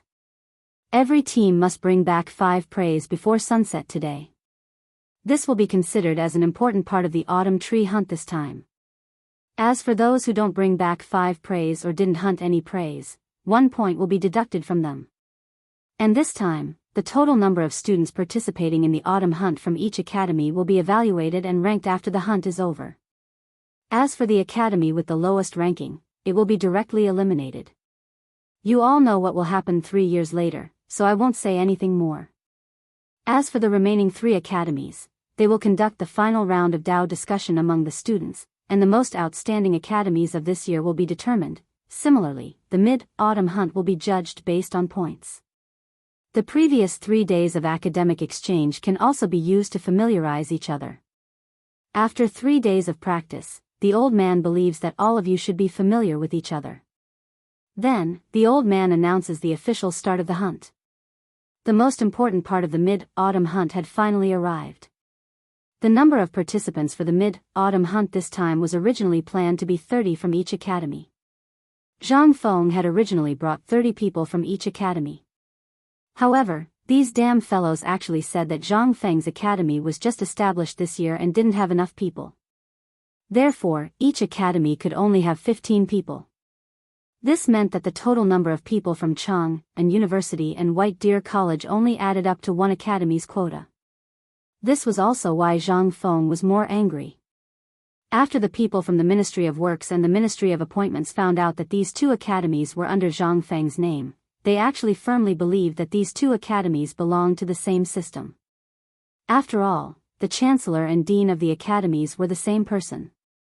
Zhang Feng didn't have any more anger. What else could he do? He could only pinch his nose and admit defeat. He originally thought that he could take advantage of this situation. However, from the looks of it now, it wasn't just taking advantage. Damn it, these bastards were definitely targeting him. Although he still occupied 2 spots of the academies at this time, which seemed to be a great bargain in the eyes of outsiders, but discerning people could see at a glance that other academies had 30 people in them. But what about his academy? Their purpose for doing so was evident at this moment, which was to prepare for the hunt. Hunting was also a test of a student's ability to survive and hunt in real life. It was a test of coordination between the hands, eyes, and brain. Furthermore, there were people from other academies monitoring them, so it would be difficult for them to cheat. The success or failure of the mid-autumn hunt was mainly determined by points. At this moment, White Deer College and Chang and University were at a disadvantage in terms of numbers. There was a huge gap in points between them and their opponents. If they wanted to win, they could only rely on their own abilities. Zhang Feng did not doubt the abilities of these guys. Although they were stubborn, it was not easy to enter the circle of stubborn people in Chang and City. These people were all second-generation heirs who had been abandoned by their families. They were proficient in eating, drinking, whoring, gambling, riding, and archery. This was also the reason why Zhang Feng had chosen them to come. As for White Deer College, although there were only 5 people including Tai Niu, there was still Hao Chujun, Ma Zhou, Lai Ji, and the others. To put it nicely, they were just going through the motions. In terms of knowledge, they were just going through the motions. As for relying on them to hunt and snatch the championship from these people, Zhang Feng could only think about it. Which one of those who could afford to study didn't come from a well-off family? What about Ma Zhou, Lai Ji, and the others? To put it bluntly, they were all from bumpkins. The fact that they didn't kneel when they saw them was already due to Zhang Feng's good education. In ancient times, people were very particular about hierarchy. However, their purpose for coming here was to build up their self-confidence. Most importantly, they were here to maintain their reputation. After all, if the entire college was filled with a bunch of uncouth people, Zhang Feng would not be able to maintain his reputation. What would others think of him? After all, Chang and University was made up of stubborn students. When it came to keeping up appearances, Zhang Feng really didn't count on these people. Zhang Feng did not want to lose at this crucial moment. If he lost this competition, Zhang Feng would really lose everything. At this moment, the people from the Imperial College and the Hongwen School saw that Zhang Feng's expression was a little bad and could not help but secretly rejoice. They seemed to think that Zhang Feng must be feeling distressed because of this. Zhang Feng glanced at the two of them and did not say anything. At the command of Lord He from the Ministry of Works, a group of officials from the Ministry of Works carried a big box and appeared in front of the students of the 4 colleges. Inside the box was a dagger. The official from the Ministry of Appointments looked around with a solemn expression and said, "This hunt does not allow any injuries, deaths, or disappearances, especially those caused by people. If I find out that anyone dares to use brute force or violence, I have the right to expel them immediately and hand them over to the authorities for investigation. In the next 10 years, they are not allowed to appear in any college of the Tang dynasty.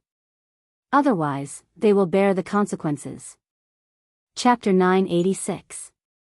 After a series of warnings, Lord Xian of the Ministry of Appointments waved his hand impatiently and signaled the students to set off. Zhang Feng was too lazy to care about these things. Chen Tiniu and the others were enough. With the influence and prestige of the 4 great demon kings, who dared to mess around?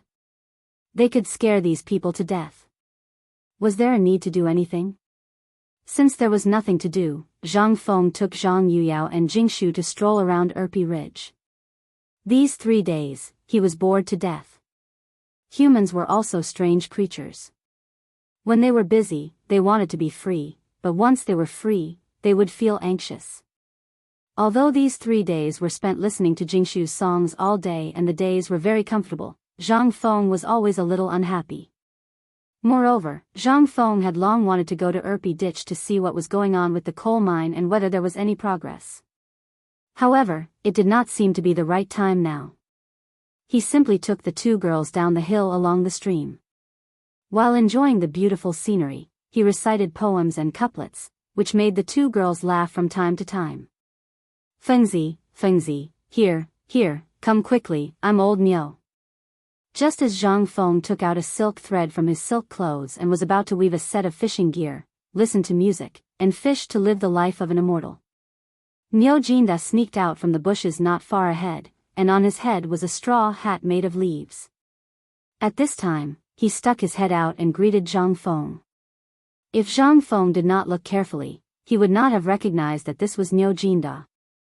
Niu Jinda's appearance was so ugly that it could make children cry at night.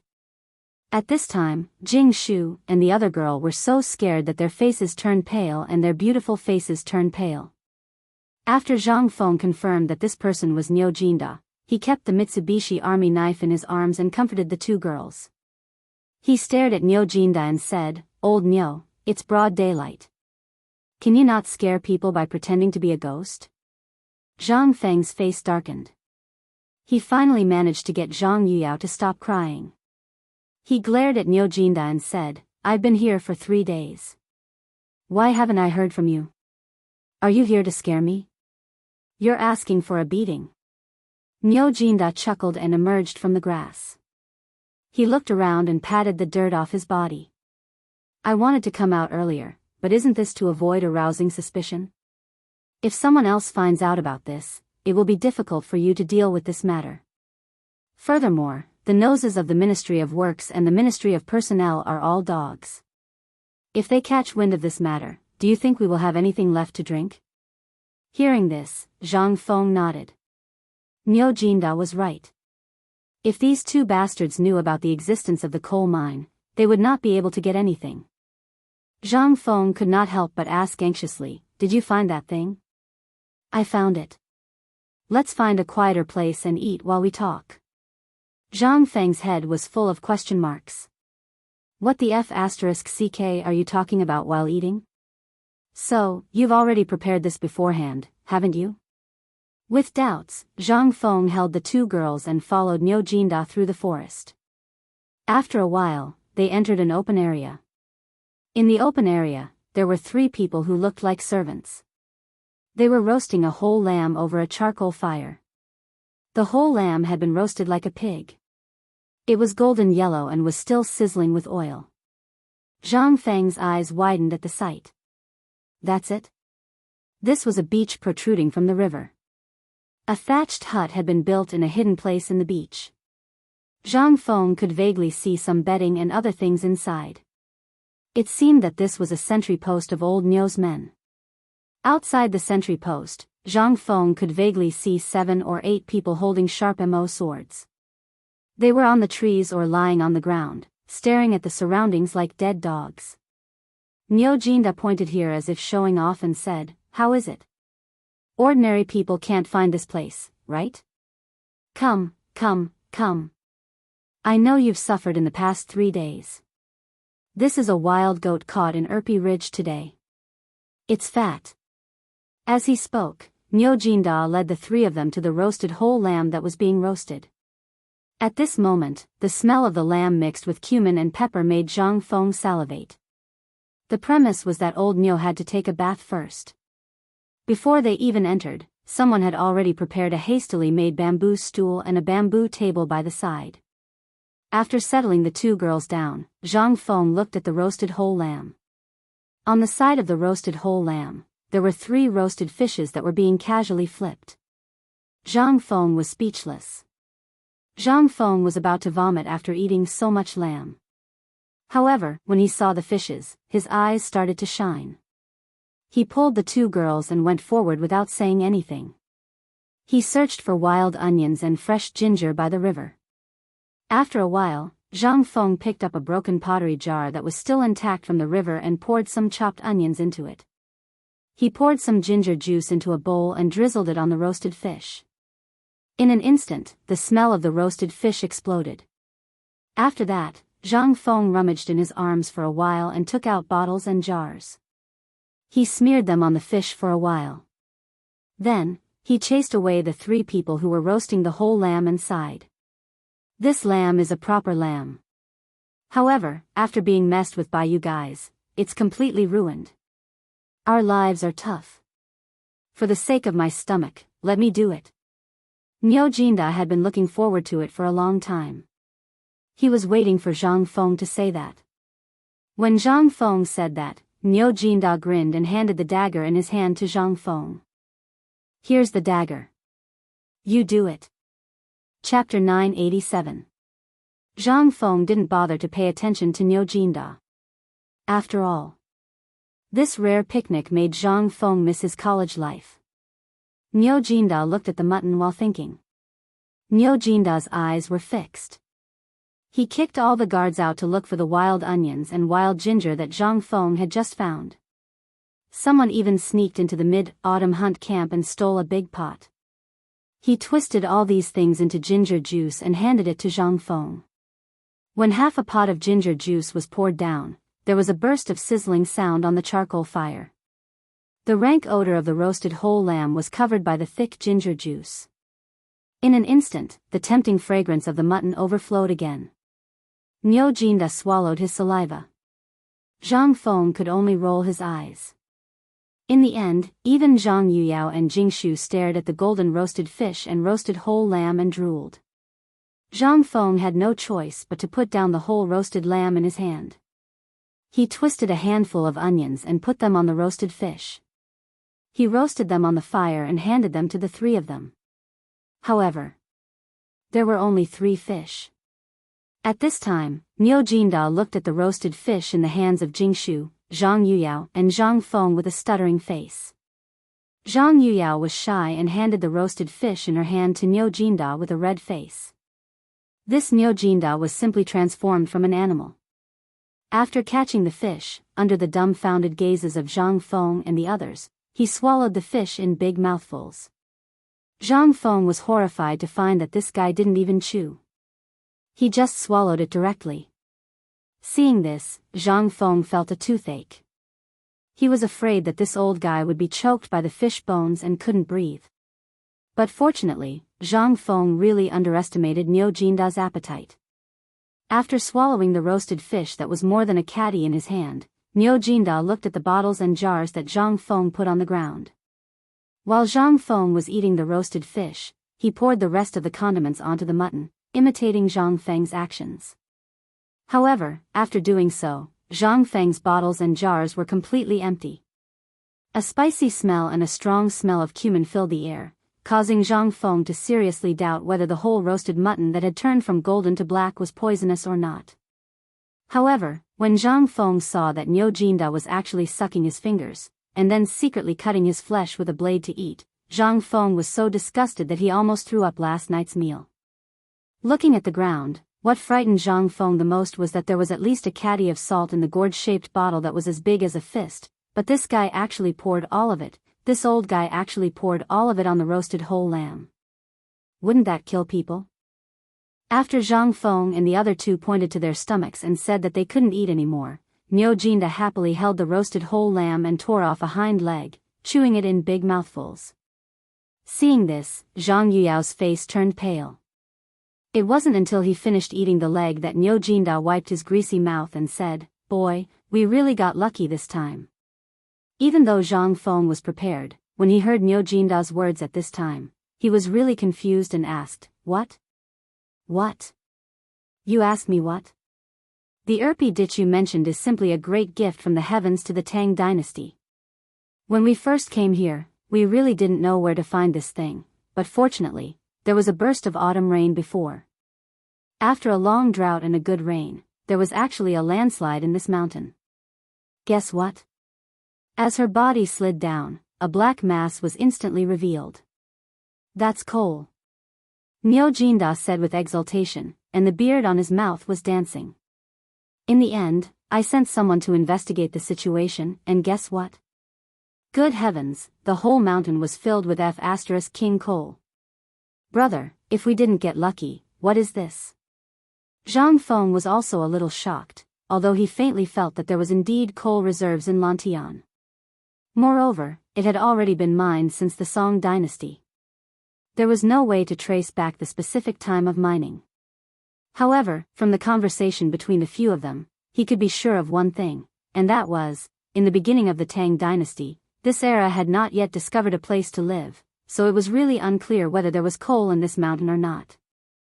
However, Zhang Feng knew that this Lantian coal field was a super big coal mine that was said to not be emptied within 100 years. One had to know that this had been mined for more than 1,000 years before. Even so, it was not emptied. It could be imagined that this time, they really hit the jackpot. However, at this time, this had nothing to do with Zhang Feng. He hurriedly asked, "Tell me, why has there been no news during this time, and no news has been sent back to me? Did you encounter the Taiyuan Wang clan again and get into trouble?" When Niu Jinda heard this, the smile on his face disappeared. Even the lamb leg in his hand was no longer fragrant. He smacked his lips and nodded. "You're right, this time we are indeed being watched, but those people still don't know about this. This time, they seem to have brought some people from the direction of Taiyuan to prepare to come over. It seems that they also heard the rumors and want to thoroughly explore this place. But fortunately, I, old Niu, am smart. After discovering that there is coal here, I directly went to the Lantian County Magistrate and bought all of this second batch of coal. Therefore, at this time, there is some entanglement between us and them. After all, there is something that we don't dare to spread. Otherwise, with Lao Tzu's character, he would have already pressed him to the ground and beaten him up. However, the more we obstruct them, the more they seem to be really angry, and they want to go in no matter what. Therefore, during this time, in order to not blow this matter up, I didn't dare to dig up the news and spread it out. Just 3 days ago, I heard that you guys came, so I took the time to prepare to spread the news. However, there is a problem here, and that is, the people from the Ministry of Works, Ministry of Appointments, and Ministry of Rights don't seem to be honest. I have a premonition that one of these three must be related to the Wang clan. Otherwise, why would the people from the Taiyuan Wang clan come here during the mid-autumn hunt? Moreover, they want to bring more than 500 people in to explore. Therefore, I feel that there is something fishy about this. Chapter 988. Hearing this, Zhang Feng's face turned gloomy. Judging from the recent series of events, Zhang Feng really didn't think that this matter was related to the 5 families and 7 factions. After all, Zhang Feng didn't want to offend these people at this time. However, if the Taiyuan Wang clan was involved, then the matter would become complicated and confusing. If you said that the Guanlong group was targeting Zhang Feng, then Zhang Feng could still explain it. However, this Taiyuan Wang clan, damn it. Lao Tzu didn't even provoke you. What are you trying to do? Are you trying to muddy the waters? But how are you going to muddy the waters? What benefits are there? After all, no one knew about the things in the mountains. It was just a rumor. If Lao Tzu hadn't transmigrated, Lao Tzu wouldn't have known that there was such a thing in this poor village. It seemed that these people were really here for the mid-autumn hunt. In the end, Zhang Feng could only link the final outcome of this matter to the mid-autumn hunt. If Zhang Feng failed in the mid-autumn hunt, then they had 100 reasons to kill Zhang Feng here. In order to be safe, they had to make preparations in advance. On one hand, they had to try their best to delay Zhang Feng's victory. On the other hand, they had to make use of their convenience in the palace to reduce the number of people that Zhang Feng could bring to the lowest level. Thinking of this, Zhang Feng couldn't help but smile coldly. Do you think that you are the only ones who are prepared? Do you believe that Lao Tzu and the others will give you a big gift? When he had asked Old Cow to come over, Zhang Feng had a faint premonition. That was because the mid-autumn hunt was basically held in Nantian County every year. Although the location was different, the general location was within Lantian County. Furthermore, after knowing that there was a coal mine in Lantian County and that there were people from the Wang clan operating there, Zhang Feng combined the Imperial College, Ministry of Works, Ministry of Rights and Ministry of Works to trip him up from time to time. Zhang Feng couldn't help but think of something else. Sure enough, Old Ox's words allowed Zhang Feng to connect the dots. Zhang Feng quickly asked, Old Ox, how many people did you bring this time? Old Ox's words made Zhang Feng think of something else. Niu Jinda shook his head and said, not many, probably less than 200 people. But you can rest assured that these 200 people are all experts. This time, Zhang Feng couldn't help but feel relieved. However, a murderous intent flashed across his eyes. He hooked his finger and whispered into Niu Jinda's ear, if you can get some people out, you can immediately bring this matter back to the Academy's smelting workshop. They should be able to rush out a few hundred Mitsubishi military knives within 3 days. Get your people to bring these things over and be prepared to fight with these people at any time. Now that she heard this, she was shocked. Fengzi, are you going to completely fall out with those aristocratic families at this time? Zhang Feng rolled his eyes. I'm not stupid. Why would I provoke them at this time? But I heard from Niu Weili, who is also the Chang and county magistrate, that he was the county magistrate of Lantian County for a few years. He said that there are many groups of bandits in Lantian County. As Lantian County hadn't been affected before, he didn't send troops to seize them. But you said that if during the mid-autumn hunt or when these people want to take action. Before Zhang Feng finished speaking, Niu Jinda's eyes instantly lit up. Good plan. This is simply a good plan. I understand, I'll do it now. As for the other things, I don't know, so I'll leave them to you. As long as you say something, I've already sent my right-hand man to ambush you. As for the rest of the things, not to mention more than 500 people, even if they send 10,000 people, old Niu will not take them seriously. Zhang Feng smiled and shook his head. But he didn't say anything. And these people, Zhang Feng was just preparing a backup plan. After all, this coal mine was related to Chang'an. This time, if the coal mine was exposed, these people in old Niu's hands would be the most powerful backing to guard this coal mine. As for these people wanting to take action, Zhang Feng really wanted to see what these people wanted to do. This is one of the things. There's one more thing. Help me pass a message to Mr. Bosher. Tell him to prepare for the mid-autumn hunt invitation. Tell them to speed up their training. At most 10 days, at least 5 days, we will definitely return to the academy. Although Niu Jinda didn't know what the Mitsubishi bayonet and what he meant by preparation, he still followed Zhang Feng's instructions. He waved to a person beside him and then nodded.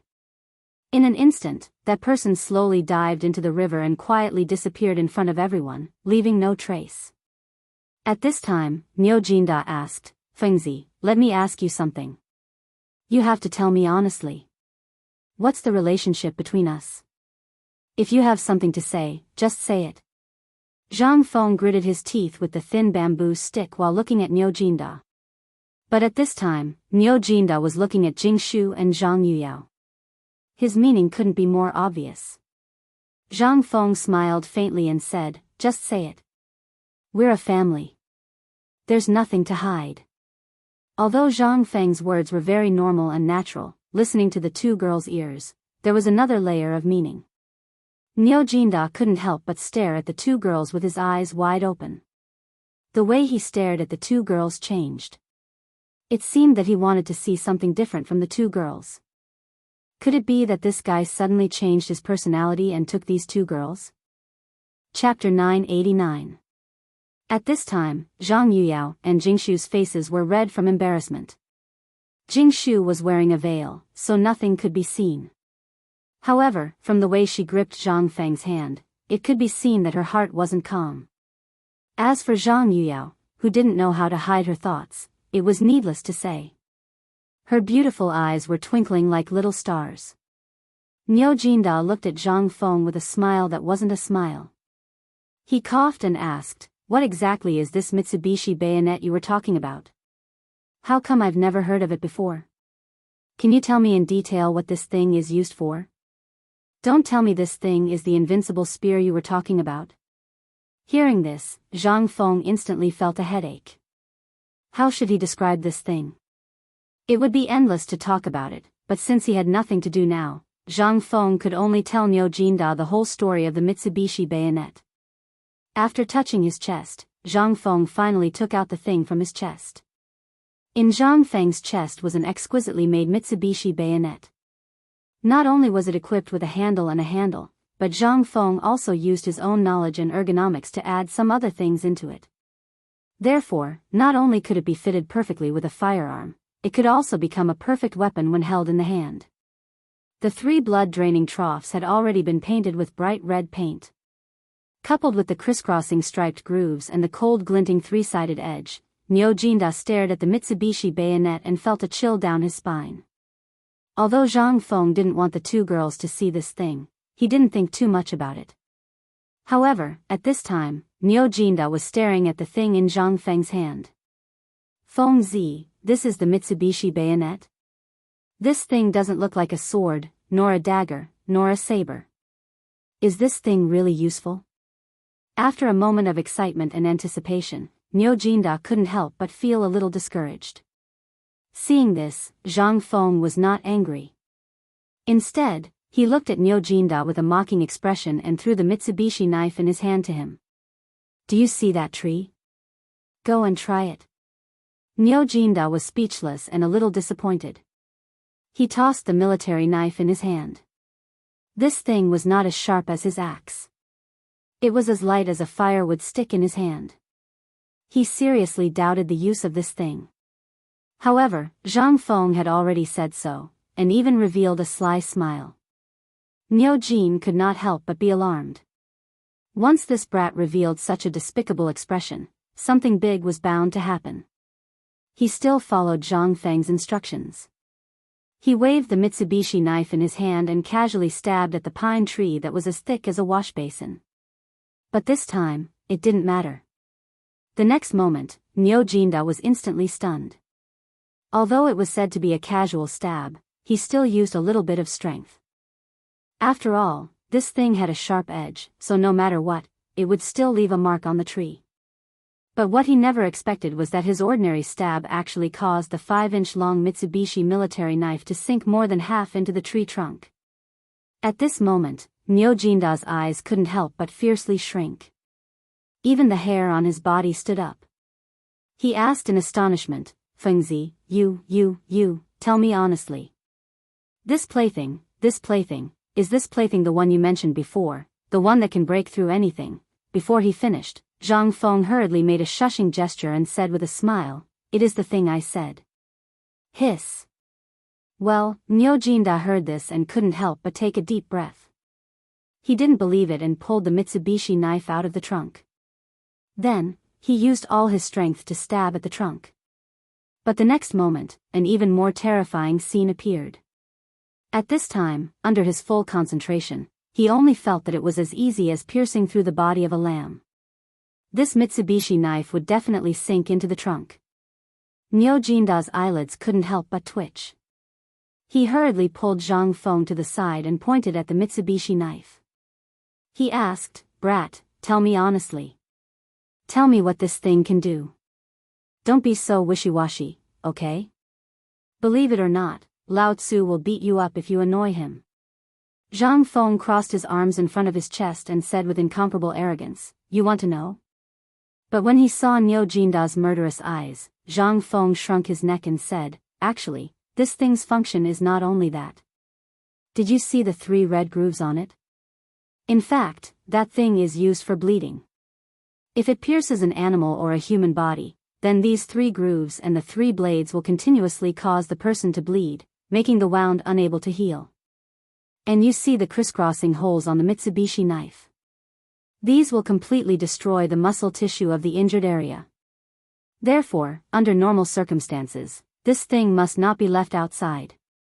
Once this thing falls into the hands of the enemy, you can imagine the consequences. Previously, when we were in the smelter, old Shen had already tested it.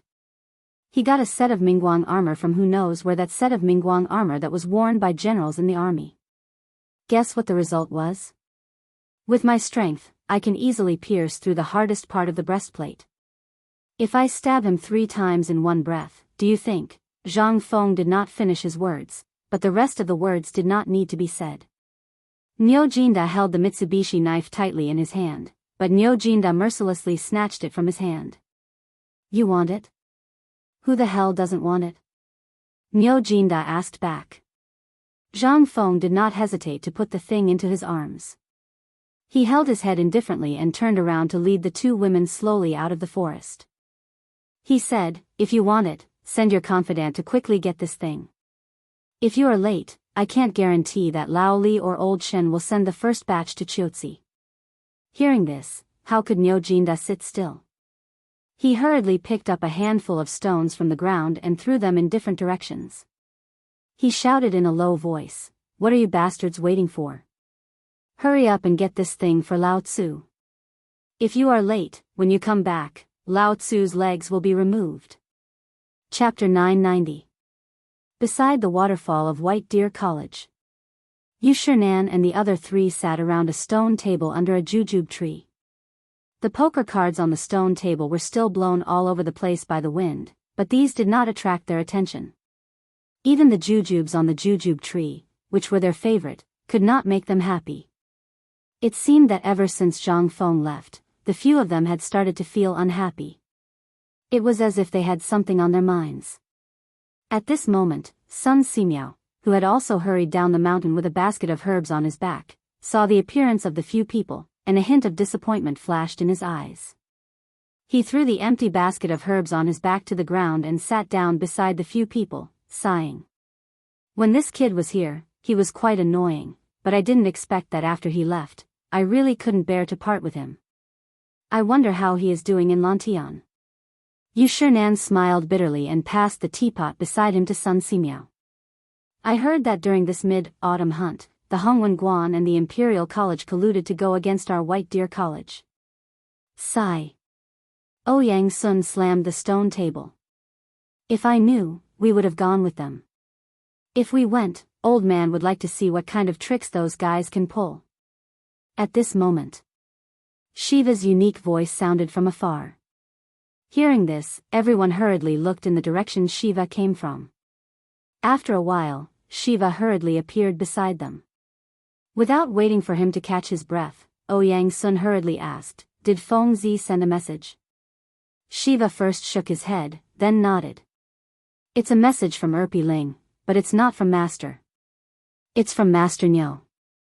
Hearing that it was Niu Jinda, their eyes flashed. Ouyang Sun asked again, "Sit down and tell us slowly." Niu Jinda had been in Lantian for some time, but there had been no news. However, they also knew what Niu Jinda was doing. First of all, Niu Jinda had already met up with that kid. As for safety, with Niu Jinda around, who would dare to touch that kid? After Shiva recovered slightly, Ouyang Sun hurriedly said, "Hurry up and tell me, what happened to your teacher?" How is the mid-autumn hunt going? Shiva couldn't care less about their identities. After panting for a long time, he took out a letter and handed it to Ouyang Sun. There was a cow drawn on the cover of the letter. This was Niu Jinda's unique symbol for letters, especially since this cow only had one horn. In this world, other than Niu Jinda, no one else would draw a cow like this. Seeing this, their eyes lit up and they hurriedly opened the envelope. In the letter, he recounted everything that had happened to Zhang Feng at Erpi Ridge. Niu Jinda even bragged about the coal mine and Taiyuan Wang clan. They automatically filtered out Niu Jinda's bragging and mainly focused on Zhang Feng's part. When they saw that Zhang Feng was really targeted on the mountain, the old men who were over 50 years old slammed the table and threw the chairs in anger. When they saw how Zhang Feng had actually cleverly used the Imperial College in Hongwen to set up a trap, not to mention how he had cleverly ruined the scheme. He had even unrestrainedly promoted the teaching philosophy of White Deer College, causing everyone on the mountain to be fired up. The old men couldn't help but laugh heartily. Ha ha ha, old man knew that this grandson had the most wicked ideas. Who would have thought that these two sly old foxes would actually fall into the hands of that kid Zhang Feng? Awesome. How delightful. Isn't that so? I've already said that this kid doesn't like to be taken advantage of. If it weren't for the fact that we're already so old, do you think we would have been able to survive until now? Chu Suiliang glanced at Ouyang Sun and said, usually, aren't you the one who hates to see this kid the most? Ouyang Sun stroked his beard and said without blushing or panting, old man, this is called beating people up. The more you like a talent, the harder you should beat him up. Jade won't become anything if it's not cut and polished. Ha ha ha. Fine, fine, fine. What you said makes sense. But what we should be concerned about now is how to make these people suffer again when they reach the mountain, right? Yu Shernan's voice fell. The old men's eyes flashed involuntarily. They gathered together like children and began to discuss with each other. Ouyang Sun took the lead and said, old man thinks that at this time, the football on the mountain is still not good enough. But think about it, this basketball is still very promising. That kid said this before. Coupled with the morning exercise, the old man thinks that this will be an unforgettable scene for these people. No. Yu Shernan knocked on the table and pointed to the letter and said, look, this kid has made such a big deal this time. If we follow the previous plan, it's very likely that we will lose face. Why don't we play a big game? Ouyang Sun looked at Yu Shernan with some worry. He suspected that this old man had brainwashed Zhang Feng. He asked, tell me about it. As long as we don't go overboard, we can still talk about it. Yu Shernan smiled and looked around. He said, actually, we are a little too conservative. After going up the mountain, look at this place. Is there anything that we have seen before? Or is there something familiar? So, we should learn from that kid. Since these people want to make things difficult for us now, right?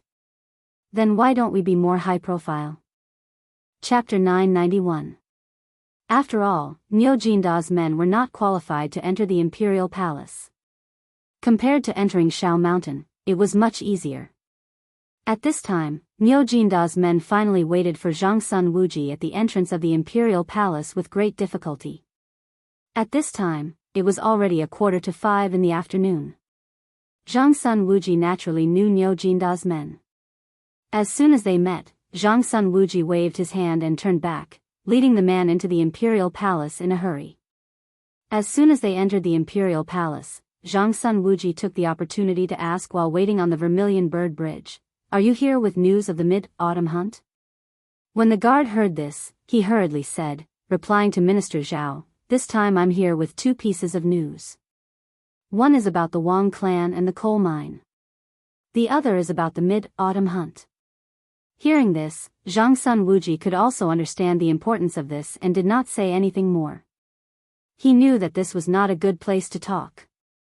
He just wanted to prepare in advance. He had a hunch that Niu Jinda's men would come. It seemed to be related to the coal mine. However, he did not expect that it was related to the Wang clan's men. This made things difficult. As for Zhang Feng, the people in the imperial palace were not worried about that kid at all. As long as his brother did not harm others, they would be grateful. Hoping that others would harm him? It depended on who that person was. Just the people from the Imperial College in Hongwen alone. If it was not that Zhang Sun Wuji looked down on them, they were not even qualified to carry Zhang Feng's shoes. This was the truth. Zhang Sun Wuji did not favor anyone. The two of them waited for almost an hour again. The commander of the Jianghu guards rode a big horse and personally came to escort the two of them into Taiji Palace.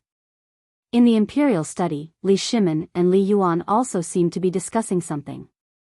Li Shimin waved his hand and said, "Let's talk first. How did the Erpi Gully coal mine get involved with the Wang family? I remember hearing that the Wang family hasn't been to Erpi Gully for a long time. Is it because there's a member of the Wang family among you?" Li Shimin looked at Li Shimin and said. The guard was so scared that his whole body trembled. This was the first time he had seen the emperor at such a close distance. Although it was enough for him to brag about it for the rest of his life, the might of the emperor still made him somewhat afraid to breathe. "Your Majesty, this is what happened this time. We were ordered to go to Erpi Ridge. As soon as we arrived, General Niu had already sent people to buy the entire Erpi Valley, including a large piece of land in Erpi Ridge. He also announced to the public that General Niu was going to build a residence there and retire there." Li Shimin frowned slightly. If that's the case, shouldn't it have attracted the Wang clan's people? Or should I say, the coal mine here has already alarmed the Wang clan? Li Shimin's heart could not help but sink slightly. Could it be that the Lantian County government, which was the closest to Chang'an, was also the Wang clan's people? Just as Li Shimin was about to let Xiao Gizi investigate this Lantian County government, the guard said again, "Your Majesty, this matter may also be related to Prince Zhang." When the guard said this, Li Shimin and Li Yuan looked at each other and asked almost at the same time, "Speak quickly." Zhang Feng's matter was quite complicated. This time, someone was obviously targeting him. As for changing the target, Li Shimin and Li Yuan, as well as the Guogong, were still having headaches. No one knew who was targeting Zhang Feng. At this time, hearing the guard's words, who were Li Shimin and Li Yuan, they thought of something in an instant. The guard hurriedly said, "Your Majesty, a few days ago, on the second day after General Niu took down Erpi Ling, the Wang clan's people came up the mountain. General Niu also thought that these people came because of the coal mine, but today, after a secret meeting with Prince Zhang at the foot of the mountain, he learned that all of this seemed to be related to Prince Zhang's mid-autumn hunt." Hearing this, Li Shimin and Li Yuan could not help but be shocked. Was this mid-autumn hunt so difficult? The duo's countenances suddenly turned grim. Li Shimin waved his hand and said, "Are you sure what you said is true?" "It's true. I heard it with my own ears." Hearing this, Li Shimin's face suddenly changed. "Come in." Little Gizi, who was guarding outside the door, hurriedly entered the imperial study. Li Shimin said with a gloomy face, "Pass down my order. Immediately investigate all the properties of the Taiyuan Wang clan in Chang'an City. Knock on those who should be knocked on, and spread the news that the retired emperor is a guest on the mountain. If anyone doesn't know what's good for them, feel free to come." Little Gizi and the guard kneeling on the ground were instantly shocked. Was the emperor preparing to attack the Taiyuan Wang clan? Was the emperor really ready to go to war with those aristocratic families? Little Gizi did not dare to be careless. He hurriedly went to the Ministry of Internal Servants to draft a secret edict. At this time, Li Shimin said, "Did Zhang Feng say what to do about this?" "Prince Zhang said to let me and others go to the smelting workshop of White Deer College to get 100 Mitsubishi bayonets. At this time, they should have gone up the mountain." Chapter 992.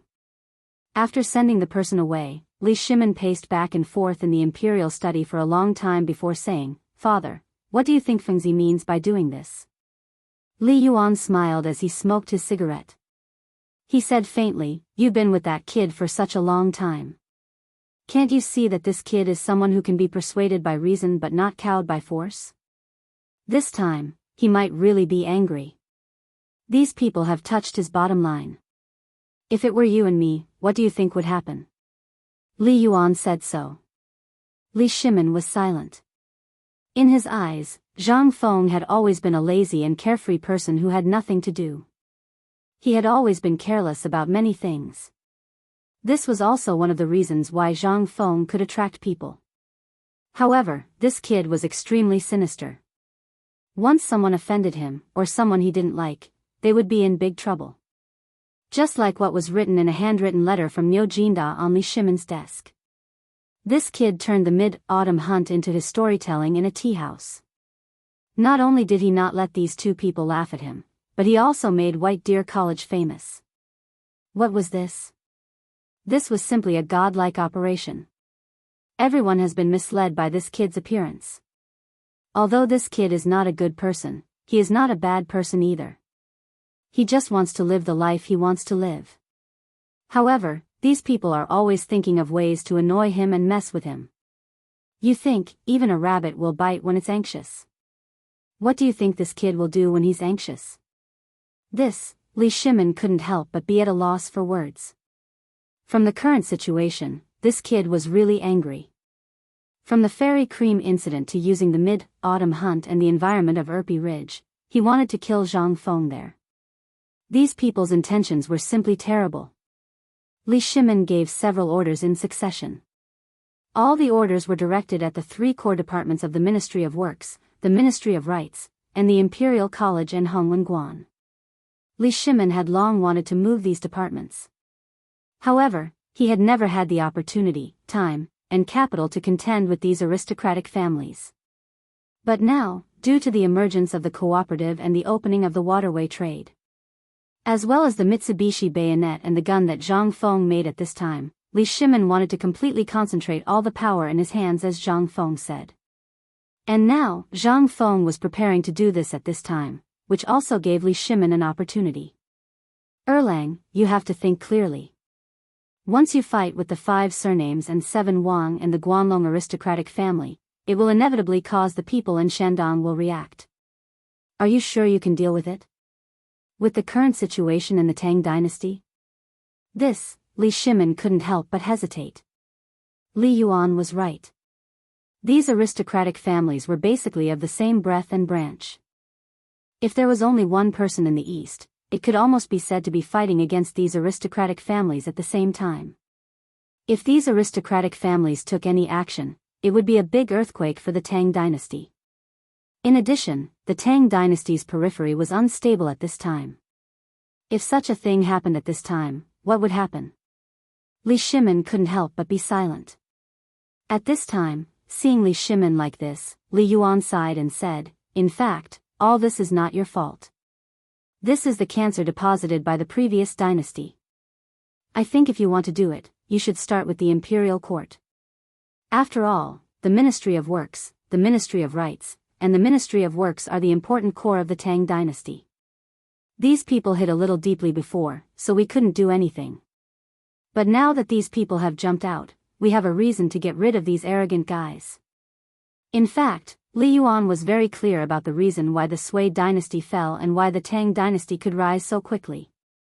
It was that night in Taiyuan when he had a talk with the Guanlong 8 great families, as well as the people of the 5 surnames and 7 clans, which made the Li family of Longxi recognize his identity, and thus laid the foundation for the Li Tang dynasty. However, to get rid of the restraint of these aristocratic families, Li Yuan had been working hard all the time. However, after the last incident, Li Yuan gradually distanced himself from the imperial court. But at this time, he really saw hope. The reason why he reconciled with Li Shimin was that he saw in Zhang Feng the shadow of getting rid of these aristocratic families and making the Tang dynasty truly glorious. Therefore, at this time, Li Yuan's heart, which had long been extinguished, was burning again. The imperial study was completely silent. As time went by, slowly, the setting sun had long been hidden in the mountains of Qinling. A bright moon, which had not been seen for a long time, hung high in the sky of the imperial palace, like a lantern.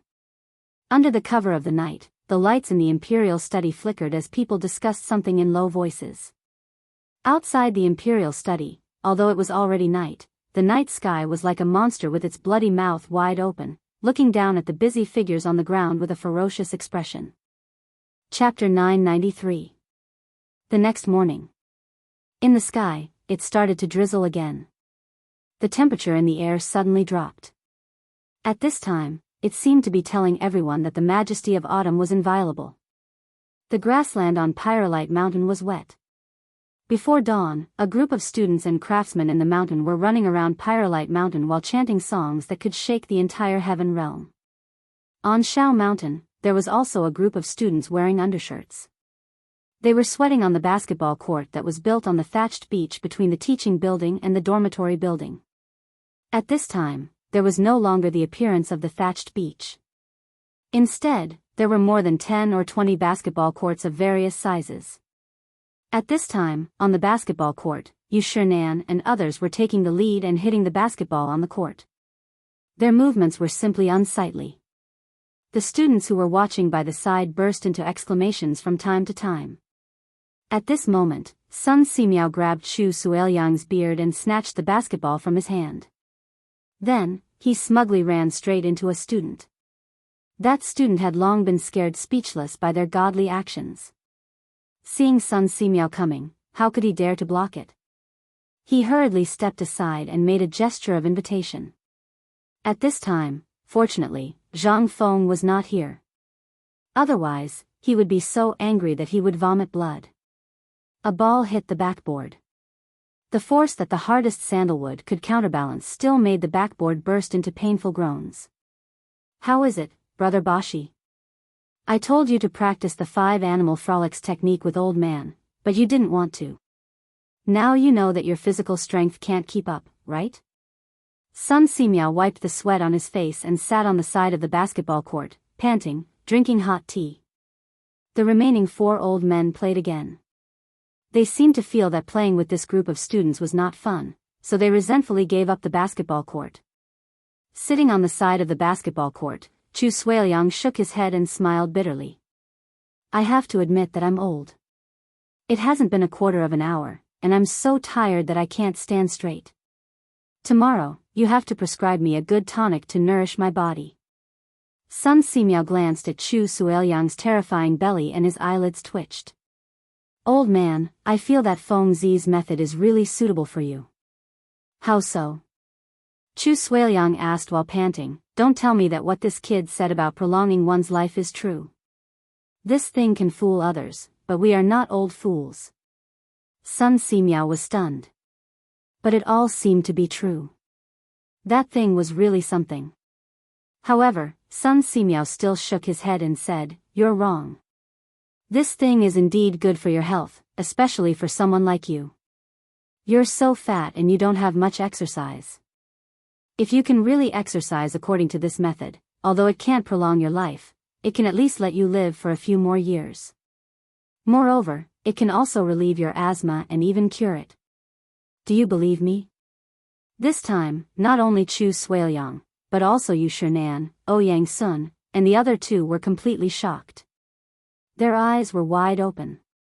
They pointed at the students who were dodging and jumping on the basketball court and said, "Old Sun, don't tell me that this is a joke. Because this thing is really not funny at all." Sun Simiao shrugged. "I'm telling the truth.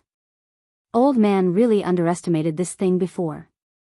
Did he really think that this thing was born out of the 5 animal frolics? Old man, to be honest, although some things are indeed born out of the shadow of the 5 animal frolics, this basketball is better. To put it bluntly, Feng Zi hasn't said that this thing can be used in the military. Otherwise, do you think we will have a chance?"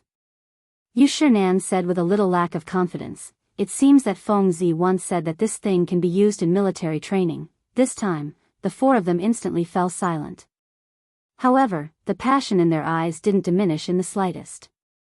Previously, when Zhang Feng said that this thing could strengthen the body, they thought that it was just a saying. Now, they had personally experienced it. Putting this aside, with Sun Simiao's praise, how could it be fake? It must be known that Sun Simiao and the few of them had been friends for decades. Everyone knew Sun Simiao's character. When they heard Sun Simiao's words, everyone looked at the basketball court not far away. Just as they were about to go up and move their seemingly rusty bones, Sun Simiao smiled and said, "That's enough. You are all old bones. If you continue like this, your bodies will be the first to be unable to take it. Let's go, let's go. Let's go and study how to link this morning exercise, running exercise, and basketball. Feng Zi has already dealt with the mid-autumn hunt. We should also put in some effort and let those people see what kind of existence White Deer College is." Chapter 994. Erpi Gully was bustling with activity today. From afar, people from the Ministry of Works and the Ministry of Rights had joined forces with the local county magistrate to surround the area. The purpose of this was to allow these students to hunt safely, so as to prevent any commoners from accidentally entering and suffering unnecessary injuries. And in this Erpi Gully, when Qing Chimo and the others entered, all the students of White Deer Institute and Chang and University were like releasing a tiger back into the mountain. They quickly gathered together, along with each other. All the students had been warned in advance by Qing Chimo and the others and brought over. People from the Ministry of Works and the others usually wouldn't enter during the hunt. They didn't have the patience to follow a group of half-grown children around the mountain. At this moment, the mountain had become the home ground of Qing Chimo and the others. Qing Chimo stood on a large rock and imitated Zhang Feng. He waved his hands at the crowd and coughed. "I believe everyone has heard of my name. However, for those who don't know my name, listen carefully to Lao Tzu. Lao Tzu is Chintiniu, a person who can make Chang and city tremble with a stomp of his feet. This is young Master Li. Of course, as long as he says the word, you won't be able to control whether you live or die. Get to the point." Li Qingxian cupped his fists elegantly and reminded Qing Chimo softly. Qing Chimo said, "You must have heard that White Deer College is under the protection of the Crown Prince." "Who is the Crown Prince?" "He is second only to one person and above millions. We all work for the Crown Prince. To put it bluntly, White Deer College and Chang and University are under the Crown Prince. Do you want to go against the Crown Prince?" Hearing this, the expressions of the students who were still indignant finally changed. This was because Qing Tiniu took out a jade pendant from his chest. This jade pendant was nothing special. But the key point was that there were two natural yellow ribbons on the jade plate. A skilled craftsman had carved these two yellow ribbons into two dragons. Everyone in the world who was educated knew about this. Moreover, everyone had a jade pendant on their waist. Although no one had seen this jade pendant before, the teacher had taught them about it during their first lesson in etiquette. The Crown Prince token. This was carved from genuine Hetian jade. In the world, no one dared to carve dragon patterns on this jade, except for the imperial family or those who were bestowed by the imperial family.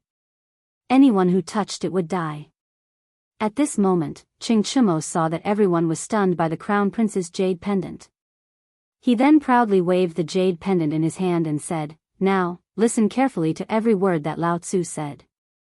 What Dean Zhang Feng said just now is true. I can also reveal a piece of news to you. If you know what's good for you this time, in 3 years, White Deer College will make an exception and invite you up the mountain. I think you are all smart people and will know what to choose, right? Choose. Choose your ass. You even took out the Crown Prince's jade pendant. Do we have a choice?" If they had known that the rumors were true, Lao Tzu wouldn't have participated in this mid-autumn hunt. This, the students of Imperial College and Hongwen Guan couldn't help but burst into discussions. Then someone said, "Young Master Chen, my surname is Ji and my name is Huanxiang. My courtesy name is Anka. My surname is Ku and my name is Yuxiang." As the students revealed their names one by one, they said shamelessly, "I hope young Master Chen can put in a few good words for us in front of President Zhang. When the time comes, we will do whatever you ask us to do." How about it? They were on the right track. Qing Chimo glanced at Li Qingxian and waved his hand. Then, he waved his hand smugly. "I'm tired. This hunt, I understand.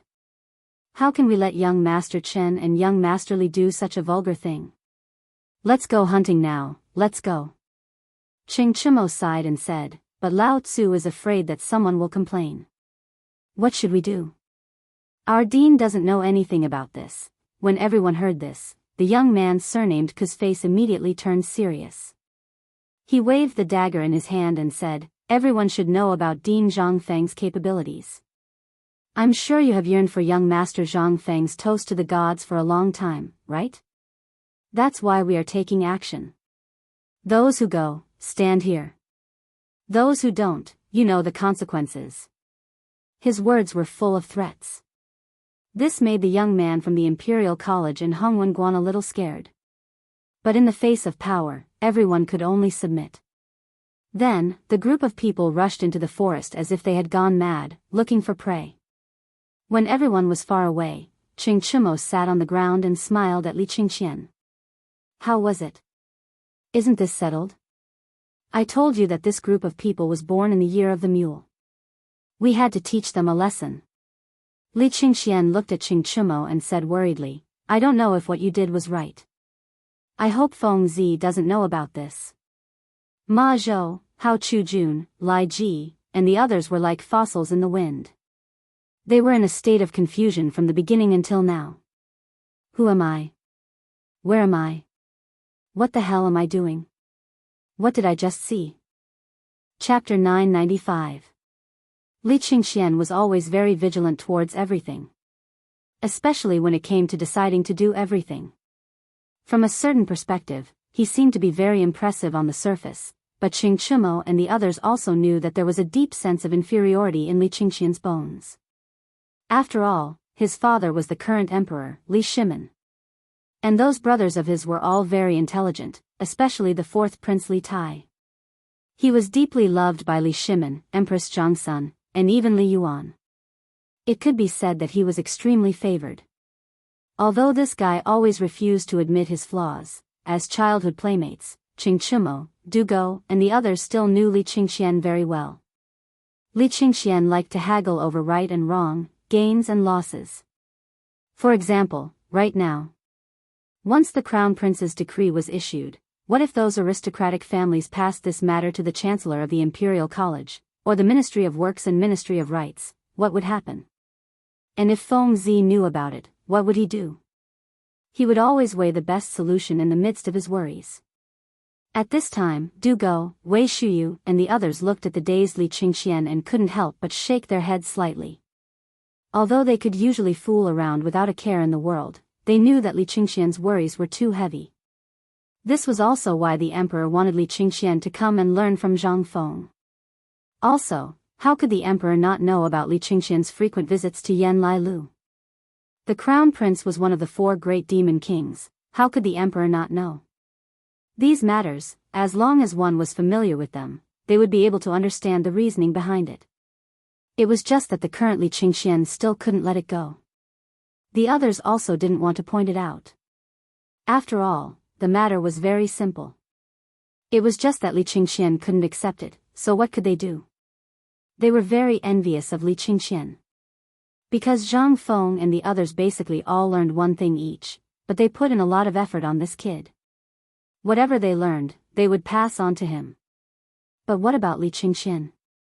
He was always afraid of the tiger in front and the wolf behind. He could only rely on himself to comprehend this. No one could help him. At this moment, the mid-autumn hunt was about to begin, accompanied by the cries of the wild boar and the excited shouts of the students. The Tang emperors loved to hunt. Starting from Li Yuan, there were many records of Li Yuan hunting in the history of the Tang dynasty. For example, the colonel hunted at Fuping, the colonel hunted at Huaqi, the colonel hunted at Nanshan, and so on. This South Mountain was the Erpi Ridge of Lantian County. Hunting practically ran through Li Yuan's entire life as an emperor. Not only did he enjoy hunting, his sons were also the same. Every time they went hunting, Li Jiansheng and Li Yuanji would follow. Li Yuanji even often said to others, "I'd rather not eat for 3 days than not hunt for a day."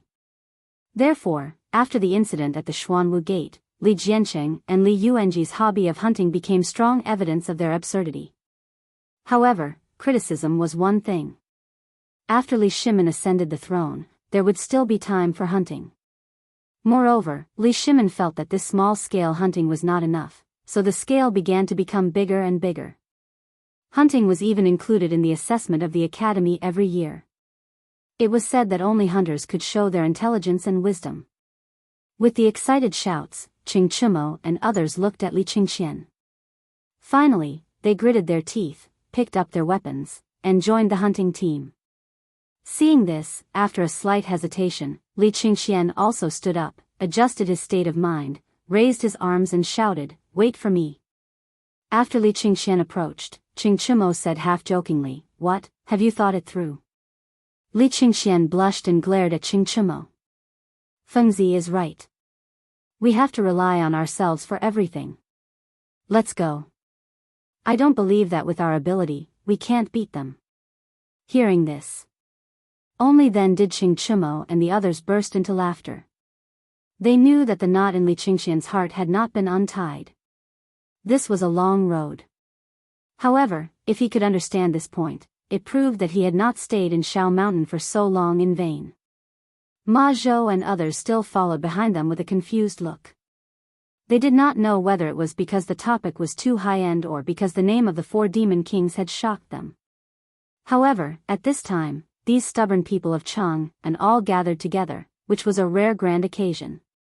Li Qingxian waved the dagger in his hand, like a small general in a white robe, rushing in the front. The group of stubborn people behind him also followed Li Qingxian into the jungle with strange cries. Those students who were originally surrounding a wild boar suddenly saw Qing Chimo and others rushing over with murderous intent. They hurriedly abandoned the target and scattered like birds and beasts. Li Qingxian excitedly rolled up his sleeves and said, "Don't move. Watch carefully how I tame this wild boar." When Qing Chimo and others heard this, their faces could not help but change. They said with some hesitation, "How about I go?" Qing Chimo did not even look at Qing Chimo. He waved the dagger in his hand and rushed into the jungle. However, in the quiet jungle, after Li Qingxian's angry roar, Li Qingxian walked out of the jungle with his clothes in a mess. His expression did not change as he threw the dagger in his hand to Qing Chimo and said, "I'm going to rest for a while. This wild boar spirit is yours." Chapter 996. On the other hand, Zhang Feng had nothing to do. He directly occupied the outpost where he saw Niu Jinda and used it as a temporary resting place. And this beach was also a good place to fish. In less than 2 hours, Zhang Feng caught almost a dozen fish, and these fish were mainly wild grass carps. Although there were many carps, Zhang Feng often ate them. But at this time, if he caught carps and gave these people a reason to criticize him, it would be a little bad. After all, the current emperor had gone crazy and issued an edict that people were not allowed to eat carps, saying that it was a rebellion against the Li family. This made Zhang Feng, who had always liked to eat carps, want to curse. Carps were the best food for picnics. But at this time, because of this matter, Zhang Feng could only endure it. After secretly sharing 2 big carps with his children, he hurriedly took a dozen big grass carps back, ready to win people's hearts and humiliate the dean of the Imperial College. As the dean, Lao Tzu took the lead. "Damn, you only know how to sit and eat ready-made food?" When Zhang Feng took the 2 girls back to the camp, he bumped into Qing Yaojin and an unfamiliar old man who exuded an air of nobility. The moment she saw the old man, Jingshu's face changed slightly. She trembled slightly. Zhang Feng didn't take it seriously.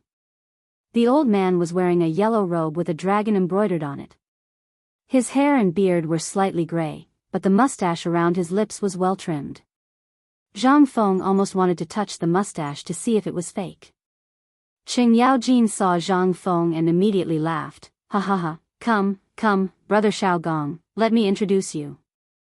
This is Lao Li's most proud business partner, the youngest viscount of the Tang dynasty, and the dean and chancellor of Chang and University and White Deer College, Zhang Feng." "Oh right, these 2 are his wives." Li Xiaogong's eyes narrowed slightly. He stroked his beard and looked at Zhang Feng. No one knew what he was thinking. Qing Yaojin pulled Zhang Feng aside and said, "Feng Zi, come, this is a person with a great background. He is a prince and the minister of the Board of Rites. When Zhang Feng heard this, he thought to himself, as expected. This Li Shaogong was quite a character. Although he was a noble prince, to be able to rely on his own ability to forcefully obtain the second position of the Lingyan Pavilion, it could be seen how high this person's political and military skills were. Behind him, several people dressed in bodyguard uniforms were all looking at Zhang Feng with incomparably sharp eyes. Behind this group of bodyguards were the three old guys from the Board of Rites and the Board of Works. They bowed and licked Zhang Feng's lips as they winked at him. Zhang Feng laughed and swung the rattan hanging around his neck. He stretched out his hand and said, "Hello, Lord Li. It's an honor to meet you. This little one has admired you for a long time, and your name is constantly ringing in this little one's ears." "Oh. Tell me, what did you hear?" Li Shaogong didn't stretch out his hand. Zhang Feng awkwardly remembered that this was the Tang dynasty. He hurriedly bowed and said, "Student Zhang Feng greets the minister. I just found out that the minister is coming in person, so I was a little excited and abrupt. I hope the minister won't blame me." Seeing Zhang Feng laughing, Li Shaogong asked in a somewhat unpleasant tone, "It's rumored that the braised meat, fine salt, cigarettes, white paper, beer, barbecue, and the liquor Lao Li once gave me in Cheng and were all made by you?" "That's right." Zhang Feng smiled. Logically speaking, it was impossible to disturb such a big shot during the mid-autumn hunt. Zhang Feng looked at Qing Yaojin suspiciously. Qing Yaojin signaled him to calm down. Qing Yaojin said with a smile, "Lord Li, don't just stand there. Let's go and sit down and talk." "There's no need. I'm here today just to see this kid." Li Shaogong didn't give Qing Yaojin face, which made the three officials of the Ministry of Works and Rites a little confused. They didn't know what these two clowns were up to. Li Shaogong looked at Zhang Feng indifferently and asked, "Let me ask you, there is a rumor on the street that you, as a cook, have opened a tavern in Cheng and that no one visits. Usually, there is no customer. Why have you opened 2 academies in such a flamboyant manner recently? What do you mean? Could it be that you want all of the scholars of Great Tang to be like you, becoming butchers? Then won't the Tang dynasty be sneered at? Is he here to pick a fight?" Zhang Feng was somewhat unable to figure out what Li Shaogong's intentions were. Furthermore, for this awesome person to be able to occupy the second place of the Lingyan Pavilion's 24 meritorious officials, there was still some truth to it. At this moment, Zhang Feng could only laugh dryly and apologetically. When the 3 officials of the Ministry of Works and Rites heard this, they couldn't help but feel happy. The 2 officials of the Hongwen Guan School and the Imperial College couldn't help but straighten their backs. They looked at Zhang Feng with a faint smile, as if waiting for him to explain. "Huh, Lord Li, what are you talking about? Although I did open a tavern before, who made the rule that people who open taverns can't read and learn? Can't teach and educate people? Take a look at Mr. Yushan. His journey has been a tragic and bumpy one. All of us have seen it with our own eyes. That's why this student only had this thought after learning about this matter. Furthermore, this student was in mourning before, so I didn't leave. However, the ambition in this student's heart has been brewing all the time. That's why I wanted to contribute my meager strength to these insignificant matters. As long as the Tang dynasty is strong and prosperous, even if I have to sacrifice my life, okay, this official knows." Li Shaogong was somewhat speechless and interrupted Zhang Feng. He had long heard that this kid's eloquence was outstanding, but now it seemed, it was really frightening. Chapter 997. This time, it was mainly because he was curious about Zhang Feng. Last night, the emperor urgently summoned him to the palace to talk about this matter. Li Shaogong was ready to see who this guy that the emperor and the retired emperor missed so much was. So he asked his good friend Qing Yaojin to set up a trap to test him. Li Shaogong really admired Zhang Feng for what he had done before. But when he learned that Zhang Feng had such achievements in military affairs, he couldn't help but be shocked by Zhang Feng. But, it was better to hear about him than to meet him. At this time, seeing Zhang Feng's improper behavior, Li Shaogong was a little angry. As the chancellor of the academy and a viscount, he actually hung such a dirty thing around his neck and didn't even take it off when he saw him. This matter was, Fengzi. Qing Yaojin walked to the two people secretly and whispered to Zhang Feng, pointing at his neck. Zhang Feng suddenly realized and patted his head, saying, "Oh right, I almost forgot. Old Chen, what time is it now?" Qing Yaojin was a little speechless. After a long time, he said, "It's the last quarter." "It's the last quarter? Lord Li, you haven't eaten yet, right? Come, this is what I just got from hunting. As the dean, I think I have to take the lead, so I brought my family to the river to hunt more than 10 fish. Now I'll cook it for you to satisfy your craving. How about it?" Qing Yaojin's face was a little embarrassed. Was this what he meant? "I'm telling you to throw away all the things on your neck. Why were you so silly?" The smiles on the faces of the people from the Ministry of Works became wider, and some even couldn't help it. Li Xiaogong was made to laugh by Zhang Feng's act. "Now that you mention it, I do feel a little hungry. I heard that your cooking skills are good. Old Li has also opened many restaurants in Chang'an. Although the names are a little unpleasant to hear, the food there is really a unique flavor. Well, you can cook it and let me have a taste." Zhang Feng seriously suspected that Lao Li was Li Xiaogong's relative. But when he thought about it carefully, the history records were still a little vague about Li Xiaogong's relatives, so he couldn't help but be a little suspicious. But now that Li Xiaogong said so, he didn't care about it and pulled the two girls to go to a small ditch. Until now. Li Xiaogong glanced at the people behind him and snorted coldly. The purpose of the mid-autumn hunt is to take the lead. Look at Zhang Feng, how old is he? He's the dean of 2 academies and has so many achievements, but he's not arrogant because of his talent. Look at all of you, what are you doing? I'm looking at the 17 fish hanging around Zhang Feng's neck. After today's hunt, each of you must hand over 10 fish to me. If you can't do it, you can resign yourselves." When they heard this, their faces suddenly changed. They didn't dare to say anything. They hurriedly lifted the hem of their official robes and ran out. After they left, Li Xiaogong and Qing Yaojin laughed loudly. "Old He, you lost. Remember that you still owe me 50 kilograms of white paper and 30 jars of white wine." Qing Yaojin was a little angry. "How did you know that this kid would fall for this trick?" Li Xiaogong smiled but didn't say anything. Looking at the backs of Zhang Feng and the other two in the distance, he walked with Qing Yaojin to Zhang Feng with his hands behind his back and said, "It's actually very simple. Zhang Feng is a very simple and pure person, and what I said is reasonable. Did I say something wrong?" "That's true." Qing Yaojin thought for a while and couldn't help but give a thumbs up. "I admire you, I really admire you. But, is it really okay to do this?" "It's okay. This time I came here to see what these people are up to. I also want to meet the people of the Wang family. I remember that I haven't killed anyone from their family for a long time." Li Xiaogong didn't hide his intention to kill at all. Since last night, the emperor had been investigating this matter.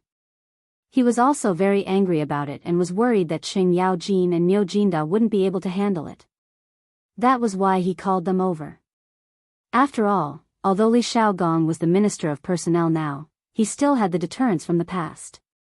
Therefore, he was the most suitable person to come. "Lord Li, Old Chen, come over quickly. I'll give you a paper-wrapped fish today." At this moment, Zhang Feng was waving at the two of them excitedly. Li Xiaogong and Qing Yaojin heard this and the gloominess on their faces disappeared. "Let's go. This kid is really carefree." Li Xiaogong shook his head speechlessly. On the other hand, Qing Yaojin smiled and said, "I think Wang clan and the people of the Imperial College are thinking the same thing about Zhang Feng." Li Xiaogong was stunned. "Why?" "The Mitsubishi bayonet will be in old Nyo's hands tonight. What do you think this kid is up to?" Qing Yaojin looked at Zhang Feng with a complicated expression and said, "This kid has probably prepared an inescapable trap and is waiting for these people to take the bait. You mustn't underestimate Zhang Feng. Otherwise, Just think about that old man Yuchi and you'll know. Li Xiaogong was stunned. Is this kid really that powerful? It's really that strange. Chapter 998. Afternoons always flew by quickly. Unknowingly, the sun had already slowly hung on the western horizon. At this time, Li Xiaogong, with a face full of shock, sat down on a stool in the middle of the camp in the valley with the help of Qing Yaojin. Qing Yaojin said speechlessly, "The sun has already set. Why haven't these little bastards come back yet? Could it be that something happened?" Without waiting for him to finish, Qing Yaojin heard the rustling of footsteps not far away. The first thing that came into view was Qing Chumo and the others. Although Qing Chumo and the others' clothes were tattered, and many of them even had wounds on their bodies, Li Qingxian's face had been cut by something unknown. At this time, the blood had already dried, and the wound didn't seem to be deep. And on their shoulders, they were all carrying prey big and small. Qing Chumo carried 2 wild boars on his shoulders, and Li Qingxian carried a wolf on his back. Although he was the most embarrassed at this time, it could be seen that he was really excited at this time. Seeing that Li Qingxian was fine and had even hunted a wolf, Li Xiaogong and Qing Yaojin were really greatly shocked. Qing Yaojin then hurried to the riverside and called Zhang Feng and the other 2 who were leisurely enjoying themselves. Jing Shu, Zhang Yuyao, and Zhang Feng were sent to the barracks. It was better not to let them see these things, lest they feel uncomfortable at night. With 2 beautiful women lying beside them, it was already quite a test of a person's endurance. In addition, if they were frightened now, then Zhang Feng would have to suffer at night. When Zhang Feng arrived, Li Qingxian and the others were shocked and stood valiantly in the field of Camp D. Zhang Feng was also shocked by everyone's prey. When Zhang Feng walked in, Li Xiaogong patted the stool next to him and said, "Brother Zhang, come, sit here. I'll introduce you to a few great talents later." Zhang Feng was a little speechless. Didn't you just give some pointers on the marching battle formation? Now you're not leading the troops. Why do you always want to pester Lao Tzu? If you weren't the boss of the Ministry of Personnel, Lao Tzu wouldn't bother with you. But at this time, Zhang Feng could only admit defeat. He laughed dryly and sat beside Li Xiaogong. When Li Qingxian and the others saw how close Zhang Feng and Li Xiaogong were, they all gaped and looked at Zhang Feng with a stunned face. Motherf *, what happened today? Why was Li Xiaogong, commonly known as the King of Hell, bought over by Zhang Feng in just one afternoon? What the *ck? What's going on? Li Xiaogong didn't care about everyone's gazes. He pointed at the people from White Deer College and Cheng, an academy, and said, "These people are not bad.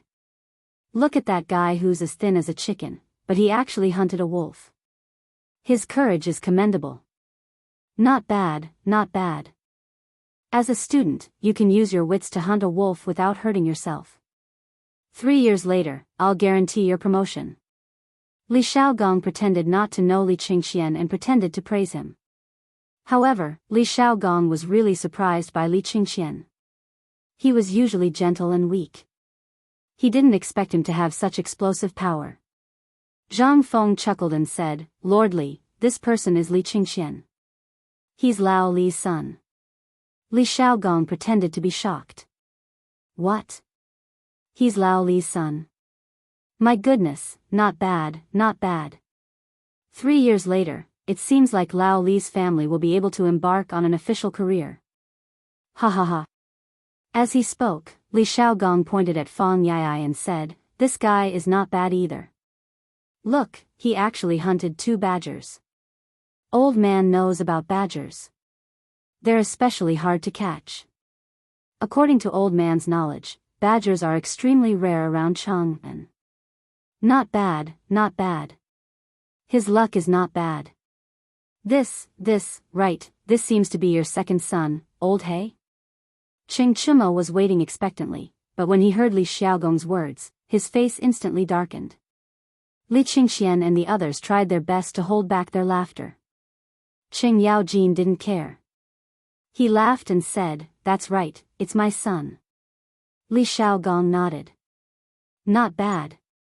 You old brat, you finally have a successor. After Li Shaogong personally inspected the stalls, the people from the Imperial College and Hongwen Guan came running back. They originally thought that these stubborn people would suddenly go crazy and ask them to help hunt. They thought that their future was hopeless. However, they didn't know why this group of people went crazy and actually went to hunt. Moreover, they were the kind that didn't care about their lives.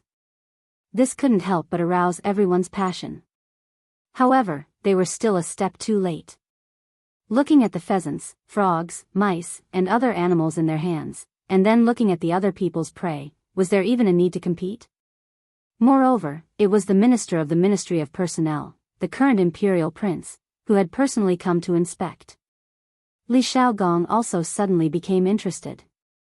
He stood up and walked slowly with Qing Yaojin and Zhang Feng while admiring the items in everyone's hands. He was so happy that he couldn't close his mouth. However, after the results of Chang and University and Secretary Bailu were inspected, Li Shaogong looked at the prey of the students from the Imperial College and Hongwen Guan who had been standing there for a long time. However, in an instant, Li Shaogong angrily flung his sleeves and left. Chapter 999. Early the next morning, Zhang Feng was woken up by the earth-shattering sounds of training. He quickly put on his clothes and went to the entrance of the tent.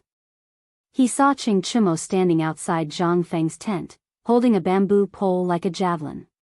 Zhang Feng's eyelids twitched. "When did you come?" Reporting to the dean. "Last night, when we were returning to defend." F***CKU. Don't you know that the dean's wife is also inside? Get out of my way, you brat. Zhang Feng was furious. Originally, he thought that this brat was tactful.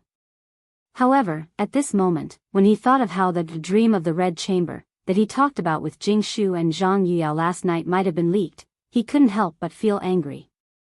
This was still a small matter. What Zhang Feng hated the most was eavesdropping. Qing Chimo instantly deflated. Don't get angry. When I arrived, it was already the latter half of the night. Other than your snoring, there was no other business. Furthermore, I was only 10 steps away from your living quarters. I couldn't hear anything. Zhao Yu's face turned into a mischievous grin as he spoke. You didn't hear anything? How did you know that Lao Tzu snored? Zhang Feng rolled his eyes. However, he also knew that this was an unusual time. Old Shen arranged for him to come was nothing more than to ensure his safety. Zhang Feng was really touched. Have you eaten? Qing Chimo shook his head and rubbed his stomach. I had nothing to do last night, so I secretly roasted 3 pheasants. Now that you didn't mention it, I'm really hungry. What are we eating today? At the mention of food, Qing Chimo's eyes instantly turned into crescents. He hooked his arm around Zhang Feng's shoulder and refused to let go. Zhang Feng frowned slightly. We're outside. You'd better know your limits. When Qing Chimo heard this, he immediately gave a military salute that Zhang Feng had instructed them to do before. Yes, sir. Zhang Feng shook his head speechlessly. He placed the right hand that was raised above his head between his eyebrows and said, Let's go. Yes. The loud roar gave Zhang Feng a big fright. Lower your voice. Zhang Feng stomped his feet. Don't scream like a ghost every day. It hurts my eardrums. Yes. This time, Qing Chimo's voice was much softer. This idiot. In the end, Chentinia still hasn't seen much of the world. Zhang Feng sighed in his heart. Chentinia had met the right person to meet him. This brother's perspective was too big. Previously, this guy was a little stubborn with a mouth full of nonsense, but now? Zhang Feng was planning to bring him step by step to the upper class. For example, a big shot like Li Shaogong. In the distance, Li Shaogong, Qing Yaojin, and everyone else who was still half asleep were staring at the students of White Deer College and Chang and University who were doing their morning exercises. There was a lot of discussion. There were even people who were pointing at them and commenting. Li Qingxian naturally became the leader of these people. He stuck his butt out, shouted loud slogans, and put in his best performance. At this time, his forehead was already dripping with sweat. Zhang Feng's arrival made Li Shaogong very happy. He laughed and said, "President Zhang, you're really a talent who can surprise me all the time." Zhang Feng didn't dare to say that. He waved his hand and said, "You're too kind. This is what a student should do. These things are insignificant." Flattery wasn't something that could be worn all the time. For example, at this time, the 3 old guys from the Ministry of Works and Rights, as well as the 2 old guys from the Imperial College in Hongwenguan, looked at Zhang Feng's eyes as if they wanted to poke Zhang Feng out. Zhang Feng pretended not to see the 5 people's gazes. He smiled and said, "I'm sorry to disturb Lord Li. These students of mine can't sleep in the morning, so I thought about it and evolved a simple exercise method from the 5 animal frolics. On the one hand, when they wake up in the morning, they can relax their muscles and improve their memory. After the strenuous exercise, they can eat. It's good for the healthy development of the body." Li Shaogong stroked his beard and said with a smile, "Is this some medicine from your academy?" Yes. This is it. I didn't expect Lord Li to know this. It's really an honor." Li Shaogong glared at Zhang Feng. "Don't flatter me. You'd better explain it to the old man later. Otherwise, getting a flogging is a light punishment. Disqualifying you from this hunt is also a light punishment." Zhang Feng was like a monk. He was a little confused. What the hell was going on? Wasn't everything fine just now? What was wrong with him this time?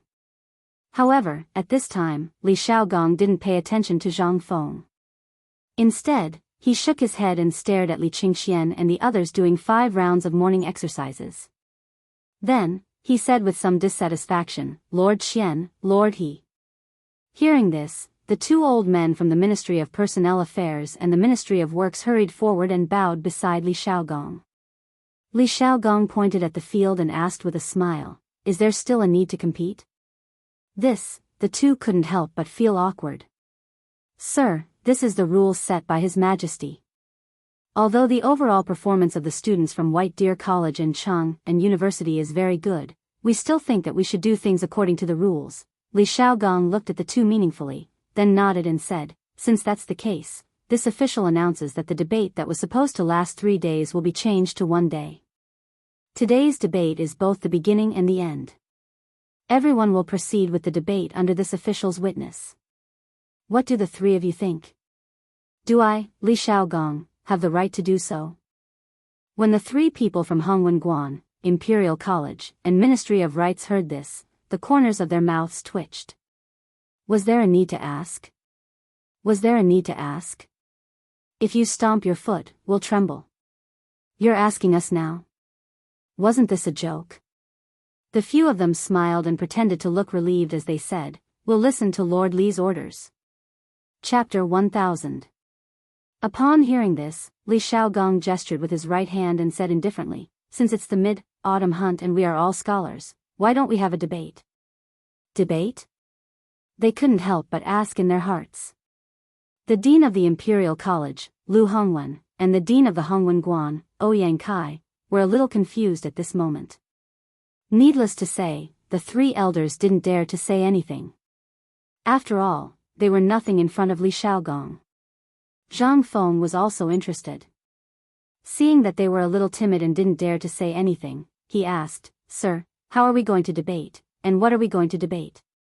Li Shaogong pointed to the students below the field and said, "According to the rules, the most important part of the mid-autumn hunt, other than the hunt, is the debate competition."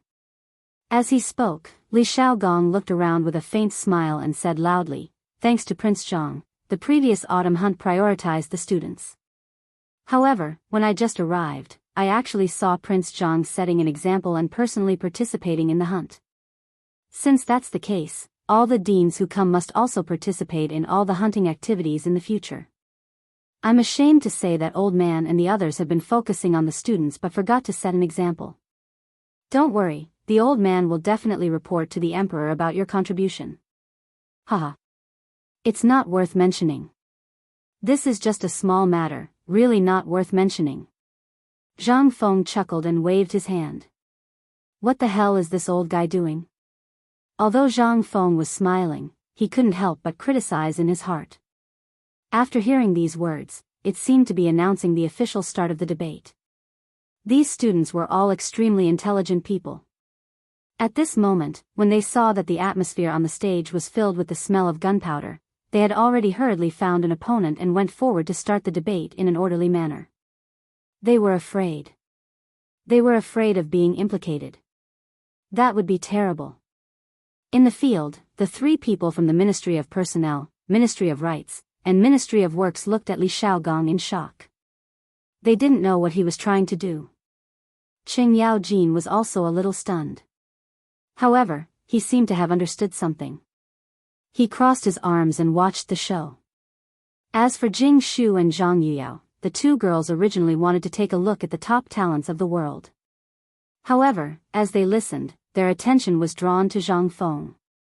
They couldn't help but open their eyes wide in curiosity and stare at the few people without blinking. Zhang Feng smiled and made a gesture of invitation. I hope Lord Li can tell me what to do. I've long heard that Prince Zhang is a master of poetry and poetry. I've also heard rumors from Lao Li and others that Prince Zhang once recited 100 poems in a night.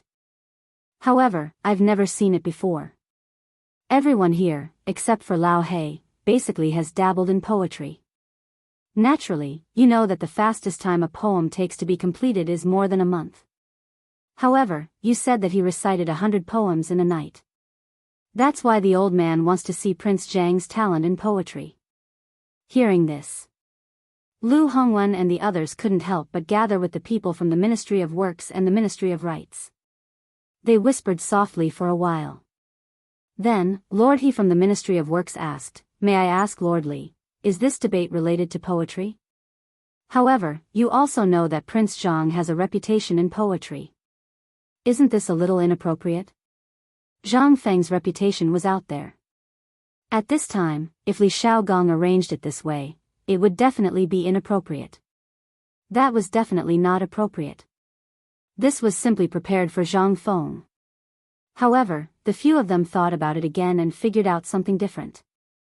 Although Zhang Feng's poems were very popular, no one had really seen them or heard of those 100 poems. They had only heard bits and pieces of Zhang Feng's poems. Although everyone wanted to see it for themselves, what was this? This was the Mid-Autumn Hunt. Moreover, it was hosted by the Minister of Personnel, Li Shaogong. What did this mean? The people were not fools. They definitely knew that this was obviously biased towards Zhang Feng. Therefore, at this time, they wanted to prevaricate. For example, at this time, Sun Hongwen hurriedly came forward and said, replying to Lord Li, this debate will be about Confucius and Mencius, the 4 books and 5 classics, as well as other miscellaneous studies. This is a test of the foundation of an academy. Since Lord Li said that we should have a debate with a dean, why should we waste time on poetry? Poetry is something that everyone has. It is difficult to reflect a person's talent from this alone, let alone the talent of a dean of an academy. Therefore, this humble official has a presumptuous request. Before Sun Hongwen finished speaking, Li Shaogong glanced at him and said lightly, before I came here, I was secretly ordered by His Majesty. Do you think that His Majesty said something wrong? If so, I will prepare a fast horse for you. You can go back to the capital immediately and refute this in front of His Majesty. This official has nothing to say. Sun Hongwen instantly did not know what to say. His face suddenly changed. At this time, if he went to the palace to ask His Majesty, not to mention the time it would take to go back and forth, who would dare to go against His Majesty's order? Who could stand this? The emperor wanted to see Zhang Feng's poetry attainments. Who were they? However, Li Shaogong had also considered some problems. He smiled and waved his hand, since Principal Sun has said so, and this official has also considered this matter, then how about we use the appraisal of poems as a gimmick? Wouldn't that be fair? Moreover, you should have been immersed in this for more than 30 years. Are you afraid of a young boy in his early 20s? Old man does not believe that this boy can recite poetry in 7 steps like Chao Ji. Chapter 1001. Li Shaogong was right. Even if he started learning poetry when he was in his mother's womb, he only had 20 years. Throwing out the first 3 years, and removing the 3 years of literacy, he only had 14 years. What could he do in these 14 years? How many books could he read? How many ancient books could he read? As for the rumor that he could compose 100 poems in one night, it seemed that the emperor didn't believe it and wanted to expose this person's conspiracy. So, after all, those poems were just rumors. No one knew if this kid had actually created them in a single night. Everyone thought about it and they couldn't help but feel a little excited. Lord He from the Ministry of Works gathered his courage and stepped forward. He cupped his fist and bowed. Since Lord Li has said so, we can only respect him. But for the sake of fairness, old man thinks that the quality of the poems should be the most important. What do you think? Zhang Feng smiled. He didn't know what Li Xiaogong was up to, but after listening to Zhang Feng, he realized something. Lao Li's means were really something. Not only did he call the 4 great scholars brothers, but he could also invite the Duke of the Imperial Court. He was also the second person in the Lingyan Pavilion. At this time, he heard Li Xiaogong say that the emperor sent him here because of this. What kind of means did Lao Li have? Could it be that the poem he recited after that night of drunkenness had reached the emperor's hands? The more Zhang Feng thought about it, the more he felt that it was possible. Otherwise, why were there only a few scattered poems in the market? There were no more than 10 poems in total. This was really inexplicable. If it was an ordinary businessman, this kind of thing would bring glory to the family no matter how much they treasured it. Even if they wanted to hide it, it couldn't be hidden. However, Lao Li actually kept it a secret. Moreover, it seemed to have appeared out of nowhere. After thinking about it, Zhang Feng was surprised to find that he didn't know which street or market Lao Li lived in Chang'an City. Just as Zhang Feng's imagination was running wild. Everyone had finalized this matter. Li Xiaogong held his stomach and looked at Zhang Feng meaningfully. He asked, President Zhang, what do you think of this arrangement? Zhang Feng was a little speechless, but he also knew that this was helping him. He hurriedly smiled and said, just listen to Lord Li. I will definitely obey. That's good. In that case, come. Li Xiaogong waved his hand faintly. In an instant, several servants hurried forward and knelt in front of Li Xiaogong. Li Xiaogong ordered faintly, prepare the banquet and music. After that, Li Xiaogong took the lead and went in another direction. Qing Yaojin looked at Zhang Feng and winked. His meaning was self-evident. Zhang Feng couldn't help but laugh in surprise. He simply followed Qing Yaojin and the 2 women behind Li Xiaogong and said something to the 2 women. Jing Shu also took the opportunity to tell them some things to pay attention to at the banquet. After all, she didn't know if Zhang Feng had attended a banquet of this level before. Presumably, he had never seen such a scene before. This level of wine was very particular. All aspects of etiquette had to be paid attention to. Otherwise, they would be asked to leave the banquet on the spot. If it was serious, they would lose their heads. Lu Hongwen, Ouyang Kai, and the 5 old men from the Ministry of Rights and the Ministry of Personnel were busy at this time. After hurriedly giving instructions, they followed behind these people while muttering. From time to time, 1 or 2 quarrels could be heard. However, although Li Xiaogong and Zhang Feng could hear it, they didn't take it to heart. After all, they didn't deserve it. The banquet was set up by a river in Erpi Gully. Although this river wasn't very wide, one could see the soft sand in the river at a glance. In the calm and clear water, one could see fish swimming happily in the water from afar. Zhang Feng estimated that the deepest part of this river was only around the calf. In this river, there were already 7 tables set up at this time. 2 of them were on the beach at the top. Obviously, these were the seats of Li Xiaogong and Qing Yaojin. Below these 2 tables were 3 more tables. Obviously, these were the seats of Zhang Feng, Lu Hongwen, and Ouyang Kai. Downstream, 3 tables were arranged side by side. Needless to say, these were the seats of the officials of the 3 ministries. At this time, there were all kinds of seasonal fruits and wine placed on the tables. The slightly turbid grape wine in the cup faintly emitted a trace of demonic light. Although it was autumn, the maple leaves swayed in the wind and spun, leisurely falling on the surface of the river and the tables. This scene was somewhat poetic. There was a trickle of water below and maple leaves above. It looked somewhat elegant. Zhang Feng didn't expect that Li Xiaogong, who was born in the martial arts world, could be so elegant after he got off the horse and pacified the world. A group of singers were playing something on the shore. Zhang Feng's sharp senses even discovered that in front of this group of singers, there was also a table on a carpet on the beach. However, at this time, there was an incense burner and a guzheng on the table. Two female servant girls, holding an incense burner and a round fan, stood charmingly next to the table. It was unknown who they were waiting for to arrive. Zhang Feng took a deep look at Jing Shu. After seeing that there was nothing wrong with her, he went to the beach with the others. It was rare for Zhang Feng to have some interest. He simply took off his shoes and socks, and just like that, walked barefoot into the river. At this time, it was noon. The sunlight seemed to warm the river. Stepping into it, Zhang Feng couldn't help but moan. So comfortable. Chapter 1002. They were all people with self-restraint. After glancing at Zhang Feng, they withdrew their gazes again.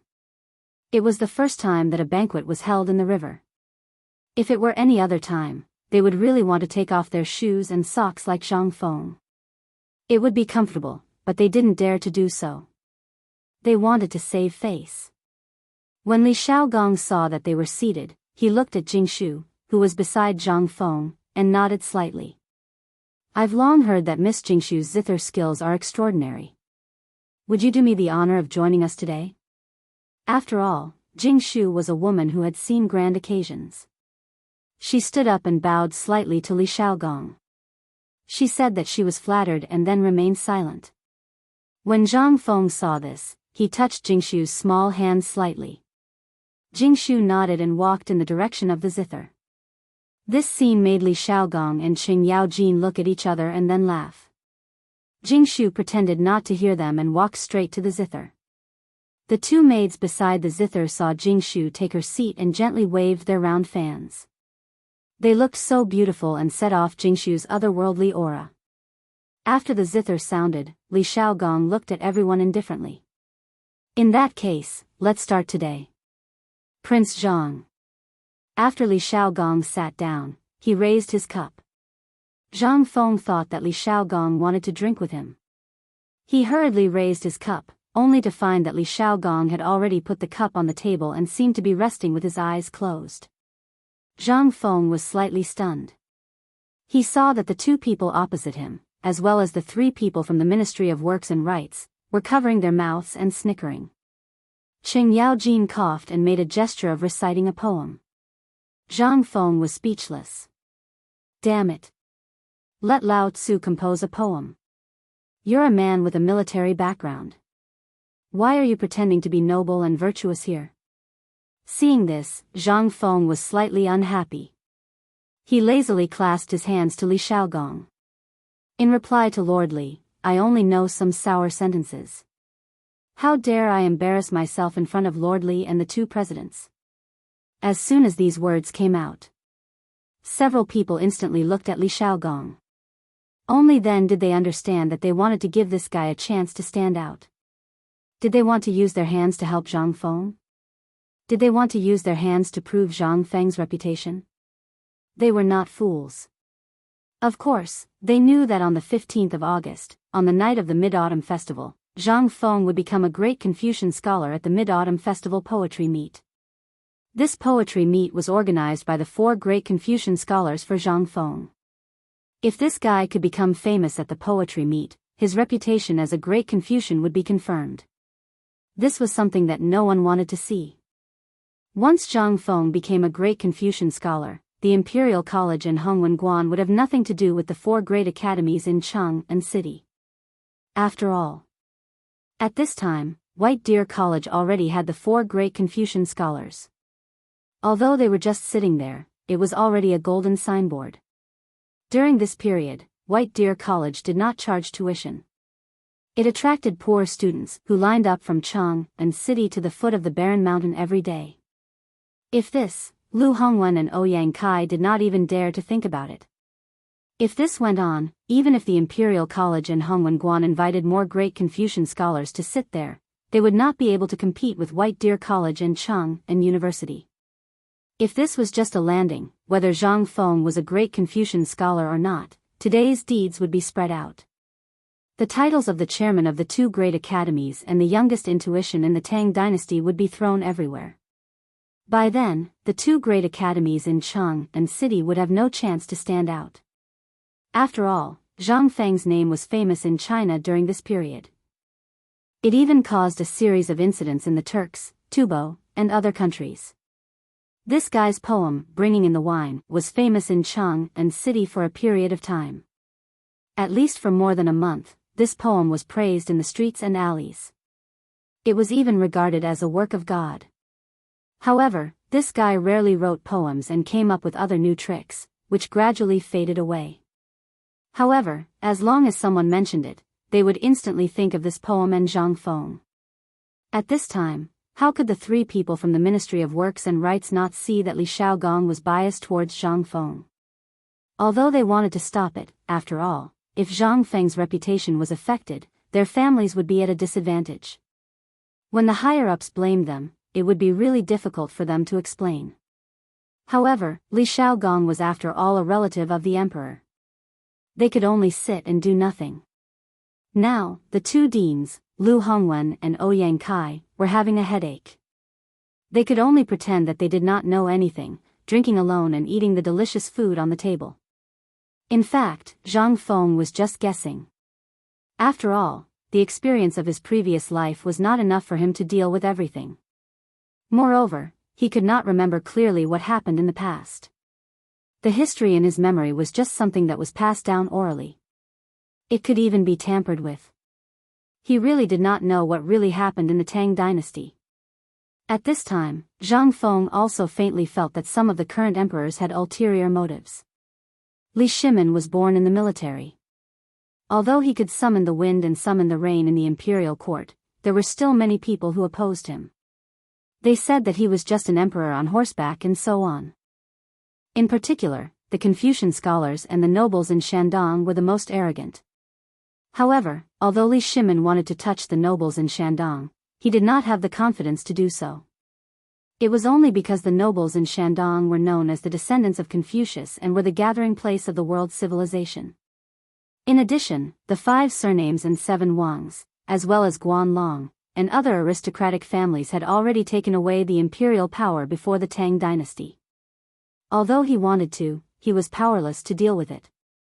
The appearance of Zhang Feng in the White Deer College seemed to give the emperor, who had never met him, a glimmer of hope. He wanted to let Zhang Feng replace the Imperial College and Hongwen Guan, the two aristocratic families, to enter the imperial court. Zhang Feng could not help but feel that this was the emperor's purpose in sending Li Xiaogong here. Zhang Feng was far away, but he could still see clearly that Li Xiaogong's eyes had slowly narrowed. There was a trace of appreciation in his deep eyes. Of course, he was appreciating that Zhang Feng could understand his meaning. Zhang Feng naturally understood Li Xiaogong's meaning, but he also meant to warn him that if he did something good, there would be unexpected results even when he entered the imperial court, let alone here. Seeing that Zhang Feng seemed to have understood his meaning, Li Xiaogong smiled and said, "Why don't you recite a poem and let the two libationers judge it? If it doesn't work, they can punish it with wine. What do you think?" What else could he do? Zhang Feng slowly sat back on the chair. He smiled and nodded, "Okay." Chapter 1003. Today, Zhang Feng's mental state was very poor. The two women did not know where they heard that after drinking, he would talk a lot, and would answer any question you asked. Last night, the two women pestered Zhang Feng to talk about the Red Chamber, but Zhang Feng was really unwilling to talk about it. After all, that thing consumed too much energy, and now he had something important to do. The two women were also clever, and directly got Zhang Feng drunk. It was unknown which big mouth told the two women this trick. After getting drunk, Zhang Feng's poetic way of passing the time. In one breath, he talked from Su-Shi to dawn. If it were not for the severe headache and swelling in his head, coupled with the fact that he really could not hold in his urine, Zhang Feng might still be lying on the bed at this time. Until now, Zhang Feng's head was still somewhat groggy. At this time, the warm water from the soles of his feet washed the soft sand, flowing between the soles of his feet. A burst of comfortable and numb feeling made Zhang Feng somewhat drowsy. In order to not be sleepy here, Zhang Yuyao reluctantly picked up the wine that Zhang Yuyao poured for him, and drank it to the brim. He smacked his lips and frowned. Lu Hongwen, Ouyang Kai, and the others all knew some of Zhang Feng's methods.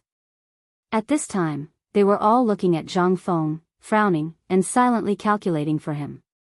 About the time it took to brew a cup of tea. The originally abnormally sleepy Zhang Feng simply laid his whole body in the river, allowing the river water to flow between his cheeks and hair.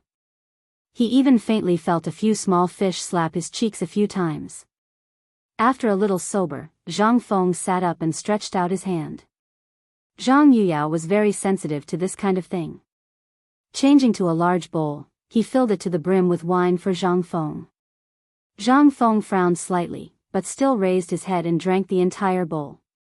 Closing his eyes for a moment, he opened his lips slightly and sang with his eyes slightly narrowed, "Wine and song, life is short, like the morning dew, the passing days are bitter, my heart is for you, I sing, until now, I have a guest, the drum and the flute, the moon is clear, when will it retreat, the banquet is full of perseverance, the heart is full of gratitude, the moon and the stars are sparse, the crow flies south, circling the tree 3 times, which branch can lean against the mountain, not tired of the high sea, not tired of the deep sea, the Duke of Zhou's nourishment, the whole world is in my heart."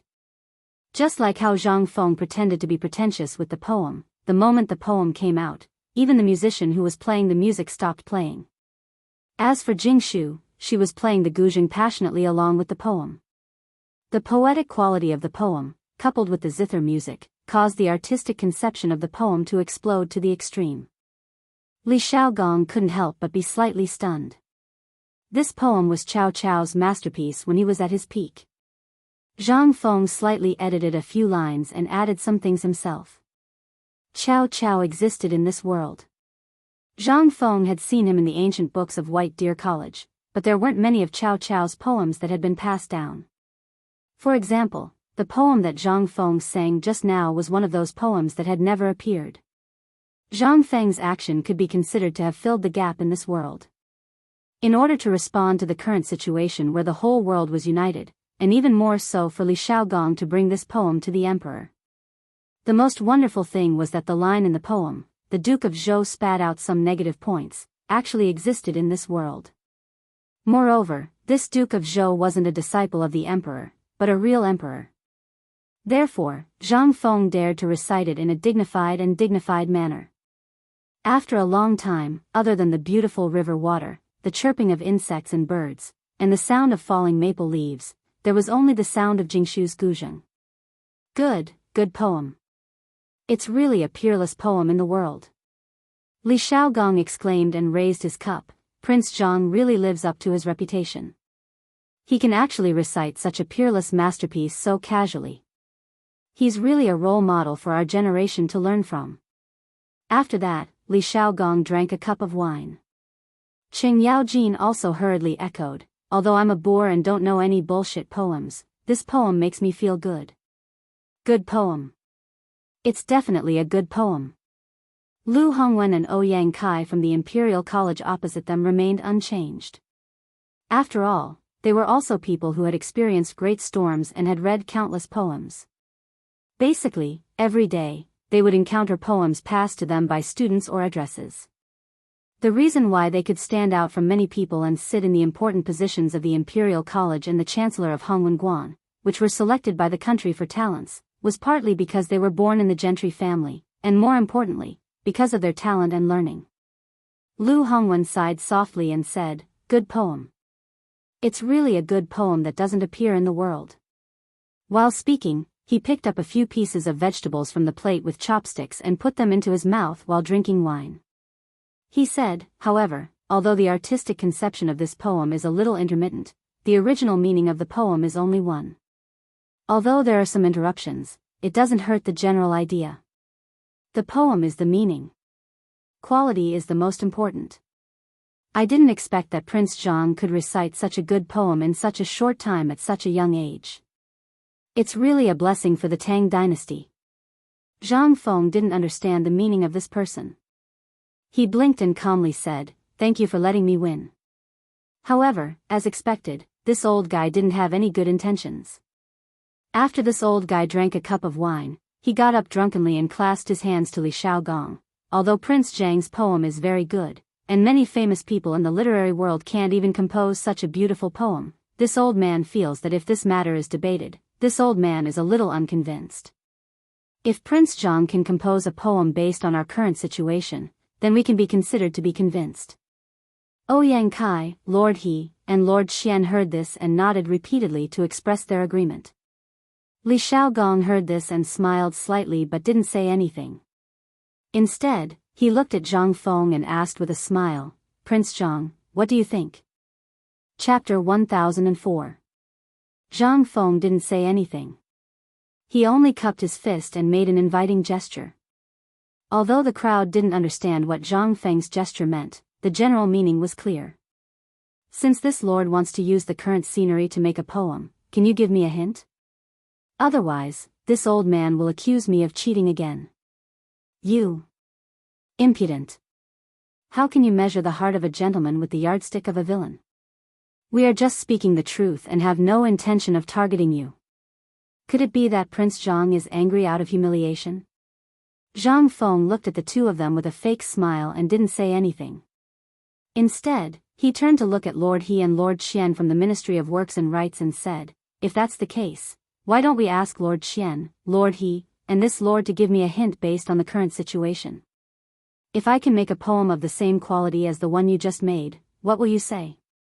If I can't, what will you say?" This was simply the heavens helping me. When the three of them heard this, their eyes flashed with joy. "Since you want to die, then the old man and the other two will fulfill your wish." Lord He smiled and said, "What does Lord Li think?" The three of them were smart. They knew that Zhang Feng was digging a hole for them, so they threw the hole to Li Shaogong. Li Shaogong also didn't know what Zhang Feng was up to. He nodded calmly and said, "Just do as I say." Lord He and Lord Xian looked at each other and smiled. Lord He then looked around and said, "It's autumn now. There are maple leaves, flowing water, and the sound of zither. Why don't Prince Jiang recite a poem based on this beautiful scenery? If Prince Jiang can make a poem similar to the one just now, we are willing to respectfully address Prince Jiang as Sir. What do you think? If Prince Jiang can't do it, he just needs to drink a cup of wine. What do you think?" "Yes." Zhang Feng nodded faintly. His eyes swept across the faces of these people one by one. He could not help but sneer in his heart. If it was an ordinary person, they would have some stage fright at this time. But was Zhang Feng an ordinary person? As a young man of the 21st century, he was also a top liberal arts student. Poems and songs could be recited at the drop of a hat. Zhang Feng thought for a while and finally decided to use the poem by the poet sage Du Fu, Qiu Xing 8 Poems, 1. On the one hand, Shaolin's wild elder Du Fu's reputation was there for all to see. Moreover, this poem was more appropriate for the current situation. Zhang Feng brewed his wine for a while. With one hand holding the wine pot, he faced upwards and let the breeze caress his cheeks. After a while, Zhang Feng slowly recited, "Dew withers and injures the maple forest. Clouds and rosy clouds disappear. The waves in the river surge to the sky. Plugged in the wind and clouds, the earth is e'en. From chrysanthemums, tears are shed. A lonely boat connects to the heart of the hometown. Cold clothes are everywhere. Chang and city is anxious at dusk." The poet sage Du Fu was the poet that Zhang Feng admired the most. Who said that? Li Bai seemed to be more famous. However, regarding the understanding of events, everyone had their own preferences. Zhang Feng was biased towards the poet sage Du Fu. It was not because of anything else, but because he liked it.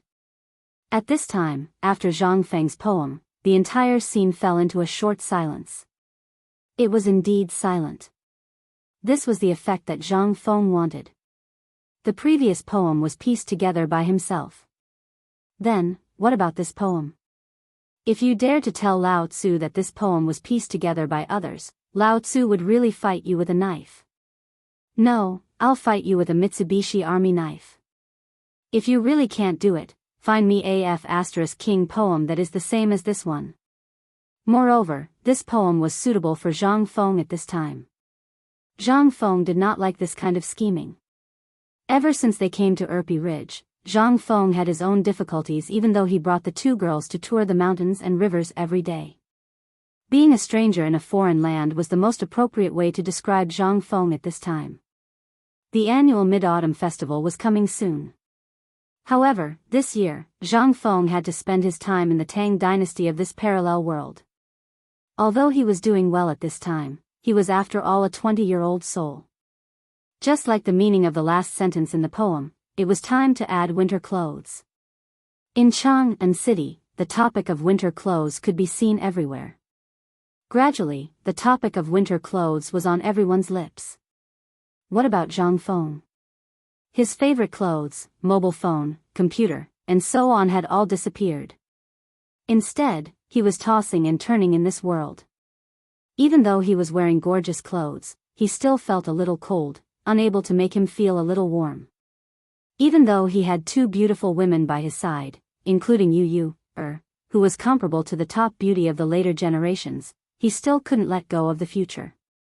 Yes, at this moment, Zhang Feng was homesick, very, very homesick. At this moment, the ones who were the most shocked were the few people present. This poem was really too wonderful. Everyone had a different understanding of it. Therefore, at this time, everyone was silent. Even Jingshu stopped playing the guzheng at this time. She lowered her head with tears in her eyes, and her shoulders were trembling slightly. Zhang Feng put his hands behind his back. His cheeks were red.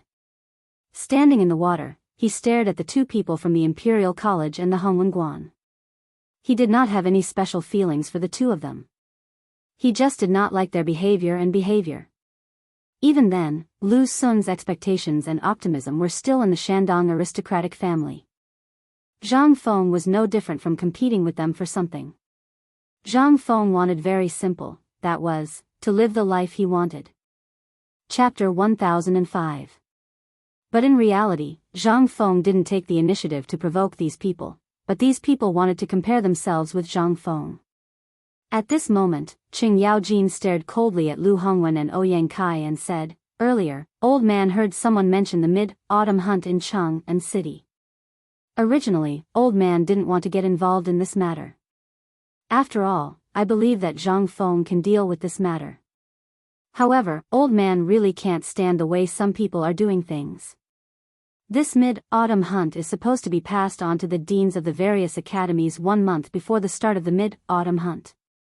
Why did it only reach Zhang Feng a few days before the start of the mid-autumn hunt? Do you think that Zhang Feng is easy to bully?" While speaking, Qing Yaojin's eyes flashed with a cold light as he stared at the three people from the Ministry of Works and Rights. The three of them suddenly trembled.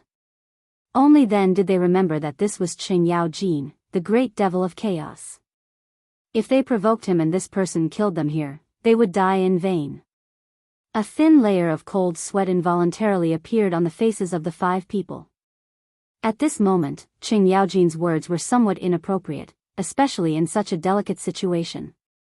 It seemed abnormally unreasonable. This meant that the matter between Zhang Feng and the Imperial College's Hongwen and the Ministry of Works and Rights was officially out in the open. Although everyone knew that there was a problem, there was still room for reconciliation if they didn't fall out. But now, there was still no room for reconciliation. When Lord He of the Ministry of Works heard this, he looked slightly displeased. He looked at Qing Yaojin and said, "There are indeed some aspects of this matter that are lacking in consideration, but we are just following the rules. Logically speaking, Chang'an University and White Deer College are not qualified to participate in this year's mid-autumn hunt. It's only because of Prince Zhang's previous actions of providing relief to the disaster victims that we decided to inform you at the last minute that Prince Zhang will participate in this year's Prince Zhang. This is all recorded in the laws of the Tang dynasty. If you feel that it's inappropriate, you can report us to Lord Li. But Lord Li, you should be clear about this matter. Lord Xian of the Ministry of Appointments secretly glanced at Li Shaogong. When he saw that Li Shaogong didn't say anything, he mustered up his courage and said, "That's right. Lord, he is right about this matter. The laws of the Ministry of Appointments clearly state that academies that have been established for less than a year are not qualified to participate in the mid-autumn hunt. On one hand, it's because the academy has just been established and many things haven't been sorted out properly. As far as we know, White Deer College is still in the construction stage, so..." Zhang Feng's eyes were fixed on Lu Hongwen and Ouyang Kai. He saw some panic in their eyes, but Zhang Feng didn't understand what they were thinking. Lu Hongwen imitated Zhang Feng and opened the cork of the wine pot. He drank all the wine in the pot in one gulp. Then, he stared at Zhang Feng with a red face and roared, "Why? Since the establishment of the Imperial College, we have relied on our true abilities and fought our way up bit by bit. Every year, our Imperial College has sent many talents to the Imperial Court and contributed so much to the rise of the Tang dynasty. Who knows or cares about this? Why did you, Zhang Feng, receive His Majesty's favor and even receive His Majesty's Imperial Edict before your college was established? Was it only because of your 20,000 dan of grain and your poems?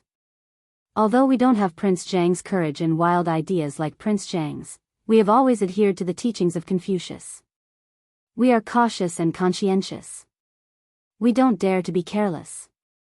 That's why we have what we have today. What about you, Zhang Feng?" Zhang Feng saw a trace of determination in the eyes of the Dean of the Imperial College. He also saw his determination to cut off all his escape routes. Zhang Feng suddenly felt a jolt in his heart. He felt some kind of danger that he hadn't been aware of before was slowly approaching him. He couldn't help but feel a little tipsy. He suddenly turned around and stood up. His eyes were searching for something in the bushes by the river. Sure enough, after a while, the bushes on the other side of the river swayed slightly. Zhang Feng also faintly saw a person flash by. Although Zhang Feng didn't see clearly who it was, who else could appear here other than Taiyuan Wang clan? Taiyuan Wang clan. The Guanlong group had been beaten up by him several times. They knew to tuck their tails between their legs and behave themselves. But what about Taiyuan Wang clan? I, Zhang Feng, only want to do my own thing peacefully. I don't want to be enemies with anyone. But you, Wang clan, have to be the first to stand out and compete with me. Since that's the case, I, Zhang Feng, have a grudge with you." The debate ended in a hurry. It ended in a hurry, just like how it started in a hurry. It was mainly because of the appearance of this mysterious person that the conflict between Zhang Feng and Hongwen Guan Imperial College was temporarily put aside. The result was self-evident. Qing Yaojin's words, the Imperial College, Hongwen Guan's words, and the sudden appearance of this person. This made Li Shaogong extremely angry. The result was no longer important. What was important was that they had already shed all pretense of cordiality. Since they had shed all pretense of cordiality, they naturally had to find the real culprit behind the scenes. Although Hongwen Guan and Imperial College were basically controlled by those big families at this time, they were still important institutions of the country. So under normal circumstances, they wouldn't touch them if they could. But the person who popped up was indeed a perfect scapegoat for these guys. With Li Xiaogong's and Qing Yaojin's tempers, how could they let him go?